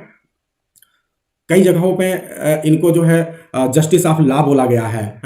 और आप बस इतना ध्यान रखिए कि एक बहुत बड़े एडवोकेट हैं। अगर आज की बात करें तो हमारे पास जो टर्म है वो एडवोकेट है, या आप कह लीजिए लॉयर है। ये बहुत ही बड़े लॉयर हैं, ठीक है। और ये क्या करती हैं कि उनको एक लेटर भेजती हैं, कहती हैं कि आप जितने भी अपने लॉयर्स वाले जो कपड़े पहनते हैं वो सब हमें भेज दीजिए, और साथ ही साथ एक लेटर भेजिए जिसमें ये लिखा हो कि आपकी तरफ से आपके असिस्टेंट जो है इस मुकदमे को लड़ेगा, ठीक है। और अब ध्यान दीजिए फिर से, Portia orders her servant Balthasar to take a letter to her cousin, ठीक है, doctor Bellario who will give Balthasar certain notes and clothes to be delivered to Portia at the dock of the ferry to Venice, ठीक है। तो ये उनसे request करती हैं कि कुछ नोट्स दे दीजिए और अपने क्लोथ्स दे दीजिए, ठीक है। अब from this it appears that Portia has hatched some kind of plan, यानी इससे हमें पता चलता है पोर्सिया ने कुछ प्लान बनाया है। As soon as Balthasar is gone, Portia reveals more of her plan, ठीक है। She tells Nerissa that they will soon see their husband, और बताती है कि वो बहुत जल्दी अपने हस्बैंड्स को देखेंगी। तो क्लियर है कि पोर्सिया हेल्प करना चाह रही है कि ठीक है बसेनियो और एंटोनियो की, और इसके लिए वो कपड़े मंगवाती है, ठीक है। और किसके कपड़े मंगवाती है, डॉक्टर बेलारियो से कुछ लॉ वाले क्लोथ्स मंगाती है, जिससे ये लोग भी एडवोकेट्स की तरह लग सके, ठीक है। अब क्या होगा, ठीक है। अब ये सब जो है बहुत ज़्यादा इंपॉर्टेंट, एक 3 सीन 5 हमारे लिए बहुत ज़्यादा इंपॉर्टेंट नहीं है। अब हम आते हैं सीधे उस एक्ट सीन में जो हमारे लिए बहुत इंपॉर्टेंट है, और वो सीन है एक्ट 4 सीन 1। अगर आप एग्जामिनेशन पॉइंट ऑफ व्यू से बात करें, अगर डिफिकल्ट क्वेश्चन जो यहाँ से आ सकता है वो यही आ सकता है कि which scene is called trial scene. देखिए यहाँ पे आपको सामने एक फिगर लगा होगा और लिखा होगा ट्रायल सीन, दिख रहा है सभी को? Yes, sir. तो ये ट्रायल सीन है, ठीक है। तो ये जो एक्ट 4 सीन 1 है, ये मर्चेंट ऑफ वेनिस का ट्रायल सीन के रूप में जाना जाता है, ठीक है। तो ये आप लोग एग्जामिनेशन पॉइंट ऑफ व्यू से बहुत इंपॉर्टेंट है कि which scene is called the trial scene, तो दैट इज एक्ट 4 सीन 1, ठीक है। ये चीज ध्यान रखना। अब इसमें होता क्या है, इस सीन में हम ये पाते हैं कि सबसे पहले तो जितने भी फ्रेंड हैं एंटोनियो के, ये बहुत रिक्वेस्ट करते हैं, किससे, शाइलॉक से रिक्वेस्ट करते हैं कि प्लीज आप जो है मर्सी दिखाइए, किसके ऊपर, एंटोनियो के ऊपर। लेकिन ये बिल्कुल भी कोई बात सुनने वाले नहीं है। यहां तक कि जो ड्यूक ऑफ वेनिस है, जो कि उस समय वहां पे प्रेसाइडिंग ऑफिसर है, ठीक है, उससे बोलते हैं कि भैया आप जो है, ड्यूक भी कोशिश करते हैं बार बार कि ये तो बहुत गलत हो रहा है, एक व्यक्ति दूसरे के मांस को काटने के तैयार है, इससे तो व्यक्ति की डेथ हो जाएगी। तो ये भी रिक्वेस्ट करते हैं कि प्लीज आप मान जाओ और ये मत करो, आप इसके बदले में कुछ और मांग लो। लेकिन शाइलॉक जो है कुछ भी सुनने के लिए तैयार नहीं है, ठीक है। वो कहता है कि मैं तो बस नियम की बात करता हूं, आप लॉ में जो लिखा है, जो मेरे बॉन्ड पे लिखा है, उस बॉन्ड को बस पूरा होना चाहिए और मुझे कुछ नहीं चाहिए। अब देखिए सब लोग मतलब रिक्वेस्ट कर करके हार चुके हैं, ठीक है। तभी यहाँ पे एंट्री होता है पोर्सिया का। तो अब हमें कोई बता सकता है कि पोर्सिया की एंट्री कैसे होती है? बोलो हाँ, तो सबसे पहली बात आपको ध्यान रखना है कि सी कम्स इन डिस्गाइज्ड मैनर। तो अब जब ये डिस्गाइज की बात आती है, तो फिर आप शेक्सपियर के पूरे कॉमेडीज की बात करें, और हर कॉमेडीज में जो शेक्सपियर की हीरोइन है वो डिस्गाइज फॉर्म में रहती है कुछ ना कुछ देर के लिए, ठीक है। तो ये डिस्गाइज्ड होना जो है शेक्सपियर के कॉमेडीज की एक विशेषता है, जितनी भी कॉमेडीज है, ठीक है। अब हम बाद में पढ़ेंगे, जैसे 12th नाइट में आप देखते हैं, ठीक है, ये डिस्गाइज फॉर्म में रहती है हीरोइन। तो ठीक है, वो सब बाद में बात होगी जब हम एक बार कभी रिवीजन करेंगे पूरे कॉमेडीज को। तो ये हमने देखा कि ये डिस्गाइज फॉर्म में आती हैं, और जब डिस्गाइज फॉर्म में आती हैं तो मुझे बता दो कि अब ये ध्यान रखना कि बाल्थासर ये इनका जो है, ये अब इस समय एक आपको पता होना चाहिए कि बाल्थासर इनका सर्वेंट भी है। तो ये मत सोचना कि ये सर्वेंट के फॉर्म में आती है। ये क्या करती हैं, बाल्थासर ऐसा माना जाता है, हाँ, ये इनका रिप्रेजेंटेटिव है, किसका, आपका, हाँ, बेलारियो। कौन है, बेलारियो, याद रखना कौन है, बेलारियो। तो बेलारियो के जूनियर के रूप में, ठीक है, बाल्थासर आते हैं, जूनियर एडवोकेट के रूप में बाल्थासर आते हैं, ठीक है। और ये बाल्थासर, ध्यान रखना कि उस सर्वेंट से अलग है, यानी ये बाल्थासार का एक ही नाम से आती है जो सर्वेंट का भी नेम है, लेकिन इस समय जो ट्रायल सीन में बाल्थासर है that is the junior of Bellario, ठीक है। और ये एक लेटर लेके आती हैं तुरंत, जो ड्यूक है उसको लेटर देती हैं और बताती हैं कि I have come here as a junior to defend the case of Antonio. Clear है इतनी बात? अब ध्यान रखना कि ये जो आई हैं, अब यहाँ पे हम पोर्सिया नहीं समझते हैं, बाल्थासर ही समझते हैं। अब मुझे ये बता दो कि इस बाल्थासर जो कि जूनियर है बेलारियो का, इसके साथ और भी कोई आया हुआ है, कौन है वो? नेरिसा भी किस फॉर्म में आई है? ये भी मेल डिस्गाइज में आई है, ठीक है। तो ये भी मेल डिस्गाइज में आई है, जो क्लर्क होता है, बिल्कुल बिल्कुल, यही ध्यान रखना एग्जाम में कि ये क्लर्क हैं। तो she has taken the role of the clerk, disguised, she has been disguised as a clerk of Balthasar, बस इतना ही समझो, या फिर clerk of the junior of Bellario, बस इतना। तो इतना बात क्लियर है आप सभी को कि ये दो किस डिस्गाइज फॉर्म में हैं? तो एक तो बाल्थासर फॉर्म में है, जो बाल्थासर है that is the junior of Bellario, जो, और ये जो नेरिसा है, she has taken the disguise form of a clerk, ठीक है, क्लर्क ऑफ बाल्थासर, बस इतना। तो ठीक है भाई, इसका नाम स्टीफेनो होता है, स्टीफेनो। हाँ, क्या बोल रही है मेगा? स्टीफेनो नाम होता है, तो इसका नेरिसा का स्टीफेनो। अरे गड़बड़ मत करिए, गड़बड़ मत करिए, अभी हम स्टीफेनो से बाद में मिलेंगे, इनको कोई नाम नहीं मिला है, ठीक है। सिर्फ नाम है बाल्थासर पोर्सिया का, और नेरिसा का कोई नाम नहीं है, बिल्कुल भी परेशान नहीं होना है। बस उसने क्लर्क लिखा था। हाँ, बस क्लर्क ध्यान रखना है, क्लर्क, ठीक है। अब आगे बढ़ते हैं। अच्छा, फैक्ट्स को लेकर बिल्कुल भी डाउट नहीं है, फैक्ट्स को लेकर मैं बहुत क्लियर हूं और आप लोग भी रहेंगे। अब ध्यान दीजिए कि पोर्सिया यहाँ पे आएगी, ये भी पहले रिक्वेस्ट करेगी, नहीं मानेगा। तो पोर्सिया चूंकि आपको पता हीरोइन है, तो सिंपल काम तो करने के लिए है नहीं भाई, हीरोइन है तो कुछ बड़ा बड़ा काम करेंगी। तो पोर्सिया एक तुरंत सॉन्ग गाना शुरू कर देंगी। कौन सा सॉन्ग गाना शुरू करेंगी? Quality of mercy is never strained. ये सभी ने शायद, अगर यूपी बोर्ड से जिनका इंटरमीडिएट होगा, हाँ, तो उन्होंने ये वाली पोएम पढ़ा होगा। अच्छा, मैं पोएम बस दिखा दे रहा हूँ, एक्सप्लेन करने का तो समय नहीं है, बस लाइन देख लीजिए और ऊपर ऊपर मीनिंग समझ लीजिए। तो द क्वालिटी ऑफ मर्सी, सबको दिख रहा है स्क्रीन पे? Yes sir. हाँ, तो मर्सी की, अब इनको लगता है कि हम मर्सी की ढेर सारी जब क्वालिटी बता देंगे, तो जब इतनी क्वालिटी बता देंगे तो शायद साइलाक को मर्सी आ जाए, ठीक है। तो देखते हैं क्या, पहले तो देख लें कि मर्सी की अपील करती कैसे हैं। तो बहुत बढ़िया से करती हैं। वो कहती हैं the quality of mercy is never strained. जो मर्सी की क्वालिटी है कभी भी खत्म होने वाली नहीं है, कभी भी एग्जॉस्ट नहीं होगी। ये ऐसी क्वालिटी है जो एवर लास्टिंग है, इट नेवर एंड्स, ठीक है, ये कभी भी एंड नहीं होती है। जो मर्सी है, it drops as a gentle rain from the heaven. और ये कोई ऐसी क्वालिटी नहीं है, ये तो हेवन से आता है। जैसे जेंटल रेन आते हैं वैसे ये भी हेवन से ड्रॉप होता है। इसका मतलब ये पूरी तरह से गॉडली क्वालिटी है, ठीक है, यानी ईश्वरीय क्वालिटी है। अपॉन द प्लेस बीनीथ, और ये हेवन से प्लेस अर्थ पे आता है। इट इज ट्वाइस ब्लेस्ड, और ये अपने आप में डबल क्वालिटीज है, इसमें डबल ब्लेसिंग है इसमें। क्या? It blesses him that gives and him that takes, यानी ये दोनों लोग के लिए ब्लेसिंग की तरह काम करती है। जो देता है उससे भी अंदर से अच्छी वाली फीलिंग आती है, और जो प्राप्त करता है उसके लिए भी फायदेमंद साबित होती है। तो ये बहुत ज्यादा क्वालिटीज बताती है। It is the mightiest in the mightiest, और ये एक ऐसी क्वालिटी है कि जितने भी दुनिया में क्वालिटीज हैं, अगर उस क्वालिटी में सबसे माइटीएस्ट, सबसे स्ट्रॉन्गेस्ट क्वालिटी की बात करें तो that is mercy only. It becomes the throned monarch better than his crown. His scepter shows the force of temporal power. ठीक है, तो कहती है ये कि अगर जो किंग है, अगर किंग मर्सी को अपने जजमेंट में मिला ले, ठीक है, तो जो जजमेंट उसका होगा वो इस जो टेम्पोरल पावर है, ये जो अर्थली पावर है, जो अर्थली डिसीजन है उनसे बहुत ऊपर उठ जाएगा, और उसका डिसीजन गॉड का डिसीजन माना जाएगा। बहुत बहुत बड़ी बात, ठीक है। तो ये बहुत बड़ी चीज है। और ये देखिए line, it is an attribute to God himself, और ये किसी ऐसे वैसे की क्वालिटी नहीं है, ये तो खुद ईश्वर की ही क्वालिटी है।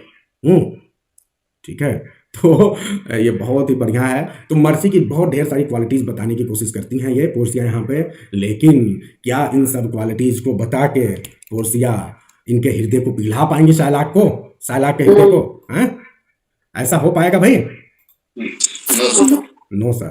हाँ, यानी साइलाक बहुत ही इस समय अपने हृदय को स्टोन की तरह बना लिए हैं। बहुत ही सोच लिए कि नहीं, कहते नहीं पत्थर हृदय है क्या तुम्हारा, तो बिल्कुल पत्थर हृदय हो गया है साइलाक को। साइलाक ने अपने जीवन में इतने कष्ट सहे हैं, और वो लाइन इनके कष्ट को दिखाता है कि ये लाइन जब भी मैं पढ़ता हूँ तो भाई मुझे बहुत लगता है कि ये व्यक्ति तभी बोल सकता है जब उसके हृदय में बहुत ज़्यादा मतलब कष्ट इतनी ज़्यादा संख्या में हो, अपार कष्ट उसके हृदय में हो। जब वो बोल रहा है कि if you prick us do you not bleed, यदि आप हमें कांटा चुभाओगे, कुछ चुभाओगे तो क्या हम ब्लीड नहीं करेंगे? क्या हमसे ब्लड नहीं निकलेगा?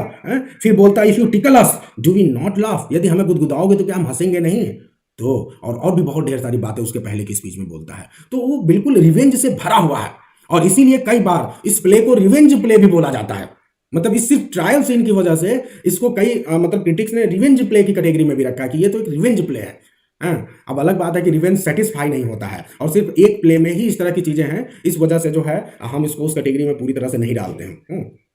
तो अब देखिए, इन्होंने पूरा प्रयास कर लिया, मर्सी वाली पूरी पोयम सुना दी, लेकिन ये बिल्कुल साइलाक मानने वाला नहीं है। और ये आप सीन में देख सकते हैं साइलाक कर क्या रहा है।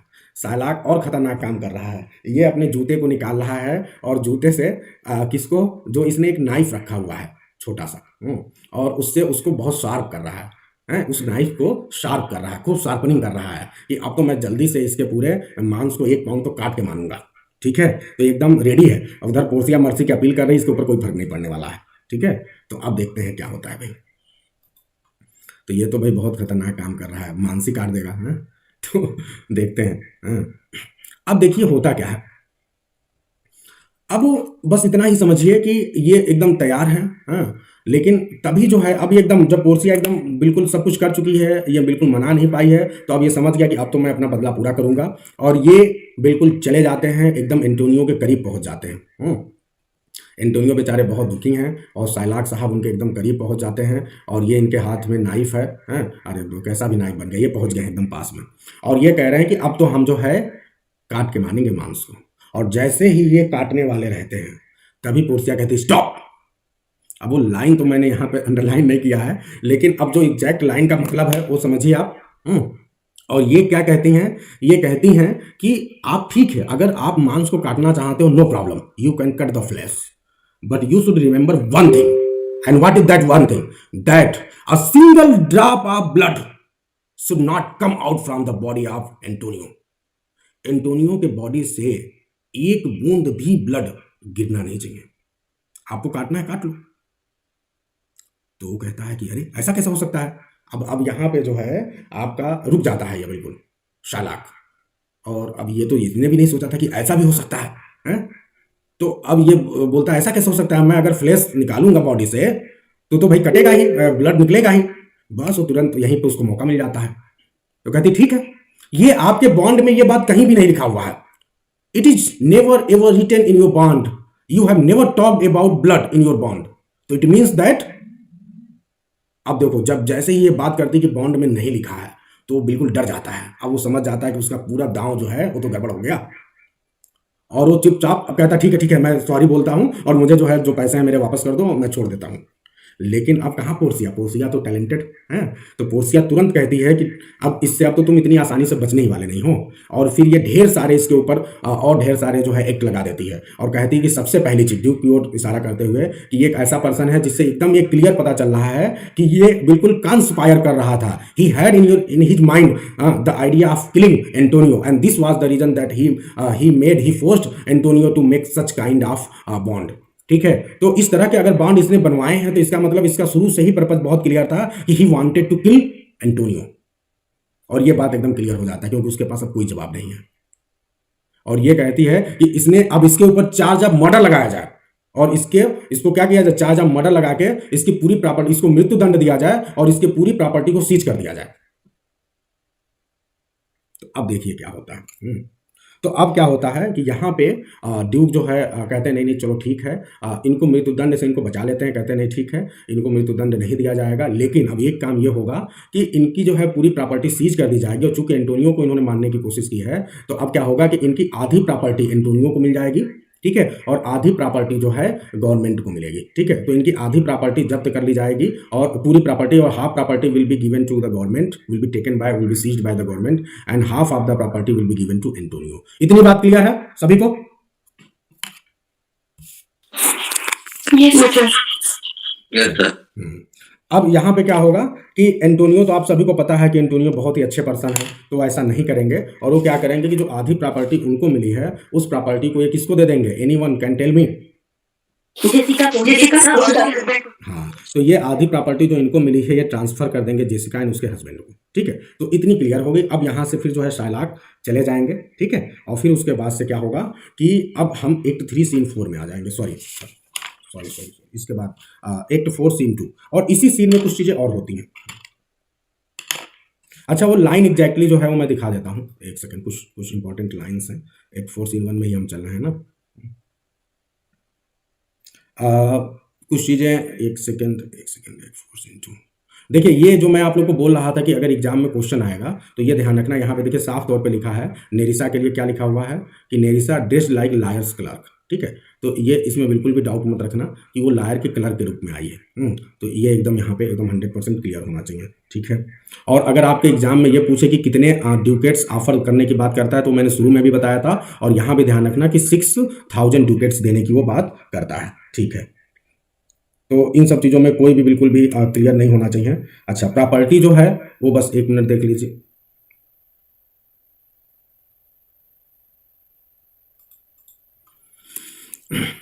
यहाँ पे देखिए half to Antonio and half to the state of Venice, ये ध्यान रखना, ये एग्जैक्ट इसमें लाइन है। चूंकि ये पीडीएफ मैं शेयर करूंगा तो इसलिए मैं अंडरलाइन भी कर रहा हूँ, तो देख लेना। ठीक है, तो ये हाफ प्रॉपर्टी जो है एंटोनियो को और हाफ ड्यूक ऑफ वेनिस को है। The duke spares Shylock's life and Antonio stipulates that Shylock will all his wealth to Jessica and her Christian husband. ठीक है, तो ये चीज़ है, तो ये अपना वाला पोर्शन जो है दे देते हैं। ठीक है, और यहाँ पे एक बात और ध्यान रखिए कि शायद इनको ऐसा लगता है एंटोनियो को कि Psylocke must immediately become a Christian. ये भी याद रखना कि यहाँ पे मतलब ट्रायल सीन जब हो जाता है और उसके तुरंत बाद साइलॉक को ऐसा लगता है कि शायद इस वाले जो भी चीज़ें हुई हैं इससे वो सबक सीखेगा और शायद अब वो क्रिश्चियन बन जाएगा। ठीक है, बस अब हम आगे बढ़ते हैं। अब जब साइलॉक चले जाते हैं तो आपको पता है ना कि पोर्सिया ने बहुत बड़ा रोल अदा किया है बाल्थासर के फार्म में। तो अब ये बताओ, पोर्सिया को कुछ गिफ्ट दिया जाएगा, कुछ पैसे दिए जाएंगे, किसके द्वारा?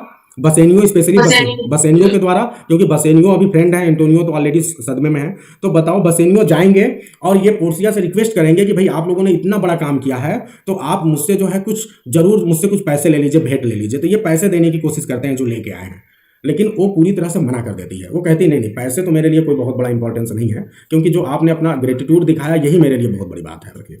तो अब देखिए क्या हो रहा है कि पहले ग्रेटिट्यूड की बात मतलब ये करती हैं, लेकिन फिर उसके बाद ये कहती हैं अच्छा ठीक है, फिर भी वो कहते हैं नहीं भाई पैसा तो कुछ तो जरूर ले लीजिए भाई, इतना आप लोगों ने वो किया है, जरूर कुछ हमारी तरफ से भेंट लीजिए। तो वो फिर क्या करती है, वो कहती है अच्छा ठीक है, अगर आप भेंट देना चाहते हो तो एक काम करिए। अचानक उसकी हाथों की ओर देखती है, कहती है आपके हाथों में एक रिंग बहुत बढ़िया सा है, तो आप इस रिंग को जो है हमें दे दीजिए, अगर आप कुछ देना ही चाह रहे हैं तो अब क्या होता है कि जो है जब रिंग की बात होती है तो जैसे वो रिंग बोलती है देने के लिए, तो इनको क्या लगता है कि इनको तुरंत वो बात याद आता है पोर्सिया का कि इस रिंग से, जब तुम इस रिंग को अपनी बॉडी से अलग कर दोगे, it mean that you are sleeping with any other women.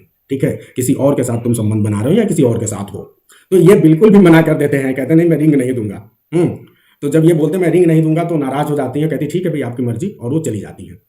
लेकिन तभी एंटोनियो आते हैं और कहते हैं, अरे वो एंटोनियो थोड़ा नाराज होने लगते हैं कि बताओ इसने इतना बड़ा काम किया, एक छोटे से रिंग के लिए तुम इतना परेशान हो, अरे इस तरह बहुत रिंग बन जाएगी, तो तुम एक काम करो रिंग दो। तो अब ये क्या करते हैं, बसेनियो अपना रिंग जो है किसके साथ, ध्यान रखना, ग्रेसियानो को अपना रिंग उतार के देते हैं और कहते हैं कि ठीक है तुम जल्दी से जाओ और इसको जल्दी से दे के आ जाओ, किसको, पोर्सिया को।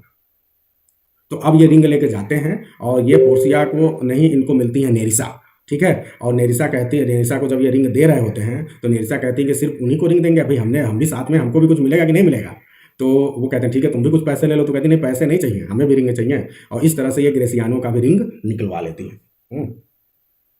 तो इस तरह हमें ये पता चला कि इस पर्टिकुलर ट्रायल सीन में ही जो है एंड में पोर्सिया और नेरिसा सफल हो जाती हैं इनसे रिंग इनका वापस लेने में। ठीक है, अब देखते हैं, अब प्ले एकदम एंड की ओर चल रहा है। जो खतरा था प्ले से वो टल चुका है, और खतरा आप सभी को पता है एंटोनियो के मरने का था, वो खत्म हो चुका है। अब इसके बाद एक्ट सीन का बहुत ज़्यादा कोई रोल नहीं है। ठीक है, बस ये समझ लो कि कहानी कहाँ जाके एंड हो जाती है, बस इतना ही समझ लो। ठीक है, तो अब क्या हो गया कि इन लोग को मिल चुका है। अब ये लोग जो है जल्दी जल्दी आने की कोशिश करेंगे। अब यहाँ पे 2 सर्वेंट के बारे में बस ध्यान रखना है कि 2 सर्वेंट, अब 2 जो आपने अभी थोड़ी देर पहले मेघा जी ने बात किया था, किसी एक सर्वेंट का नाम लिया था, उस सर्वेंट का नाम क्या है, स्टीफेनो। ठीक है, तो जो आपने सर्वेंट का नाम लिया था स्टीफेनो, वो जो है आके खबर देता है लोरेंजो को, लोरेंजो इस समय घर पे हैं, उनको खबर देता है कि पोर्सिया बहुत ही जल्दी आने वाली है। और फिर उसके बाद एक और आएगा, लैंसीलॉट। लैंसीलॉट किसका सर्वेंट है, अब इस समय बसेनियो का सर्वेंट है, वो बहुत पहले ही छोड़ चुका है साइलॉक को।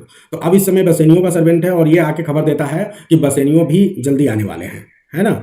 तो अब ये हमें पता चल गया कि दोनों लोग आने वाले हैं, लेकिन ये भी पता चल गया कि पोर्सिया जल्दी आ गई। ठीक है। तो अब पोर्सिया पहले आ जाती है और पोर्सिया तुरंत पहले आके सारे अपने कपड़े उपड़े चेंज करके, और अब आप सभी मुझे ये बता दें सिर्फ कि क्या पोर्सिया को पहचान पा रहे होते, क्या हल्की सी भी इन लोगों को लगता है किसको, बसेनियो को कि या ग्रेसियानो को, कि ये जो दोनों लायर्स और उनके क्लर्क आए थे ये हमारे ही वाइफ्स थे? क्या थोड़ा भी उनको आभास होता है? बिल्कुल। तो उनको बिल्कुल भी आभास नहीं रहता है, और इस चीज का, और प्लस जो उन्होंने रिंग उतरवा लिया है, इसका पूरा फायदा उठाने वाले हैं कौन? Portia and नेरिसा।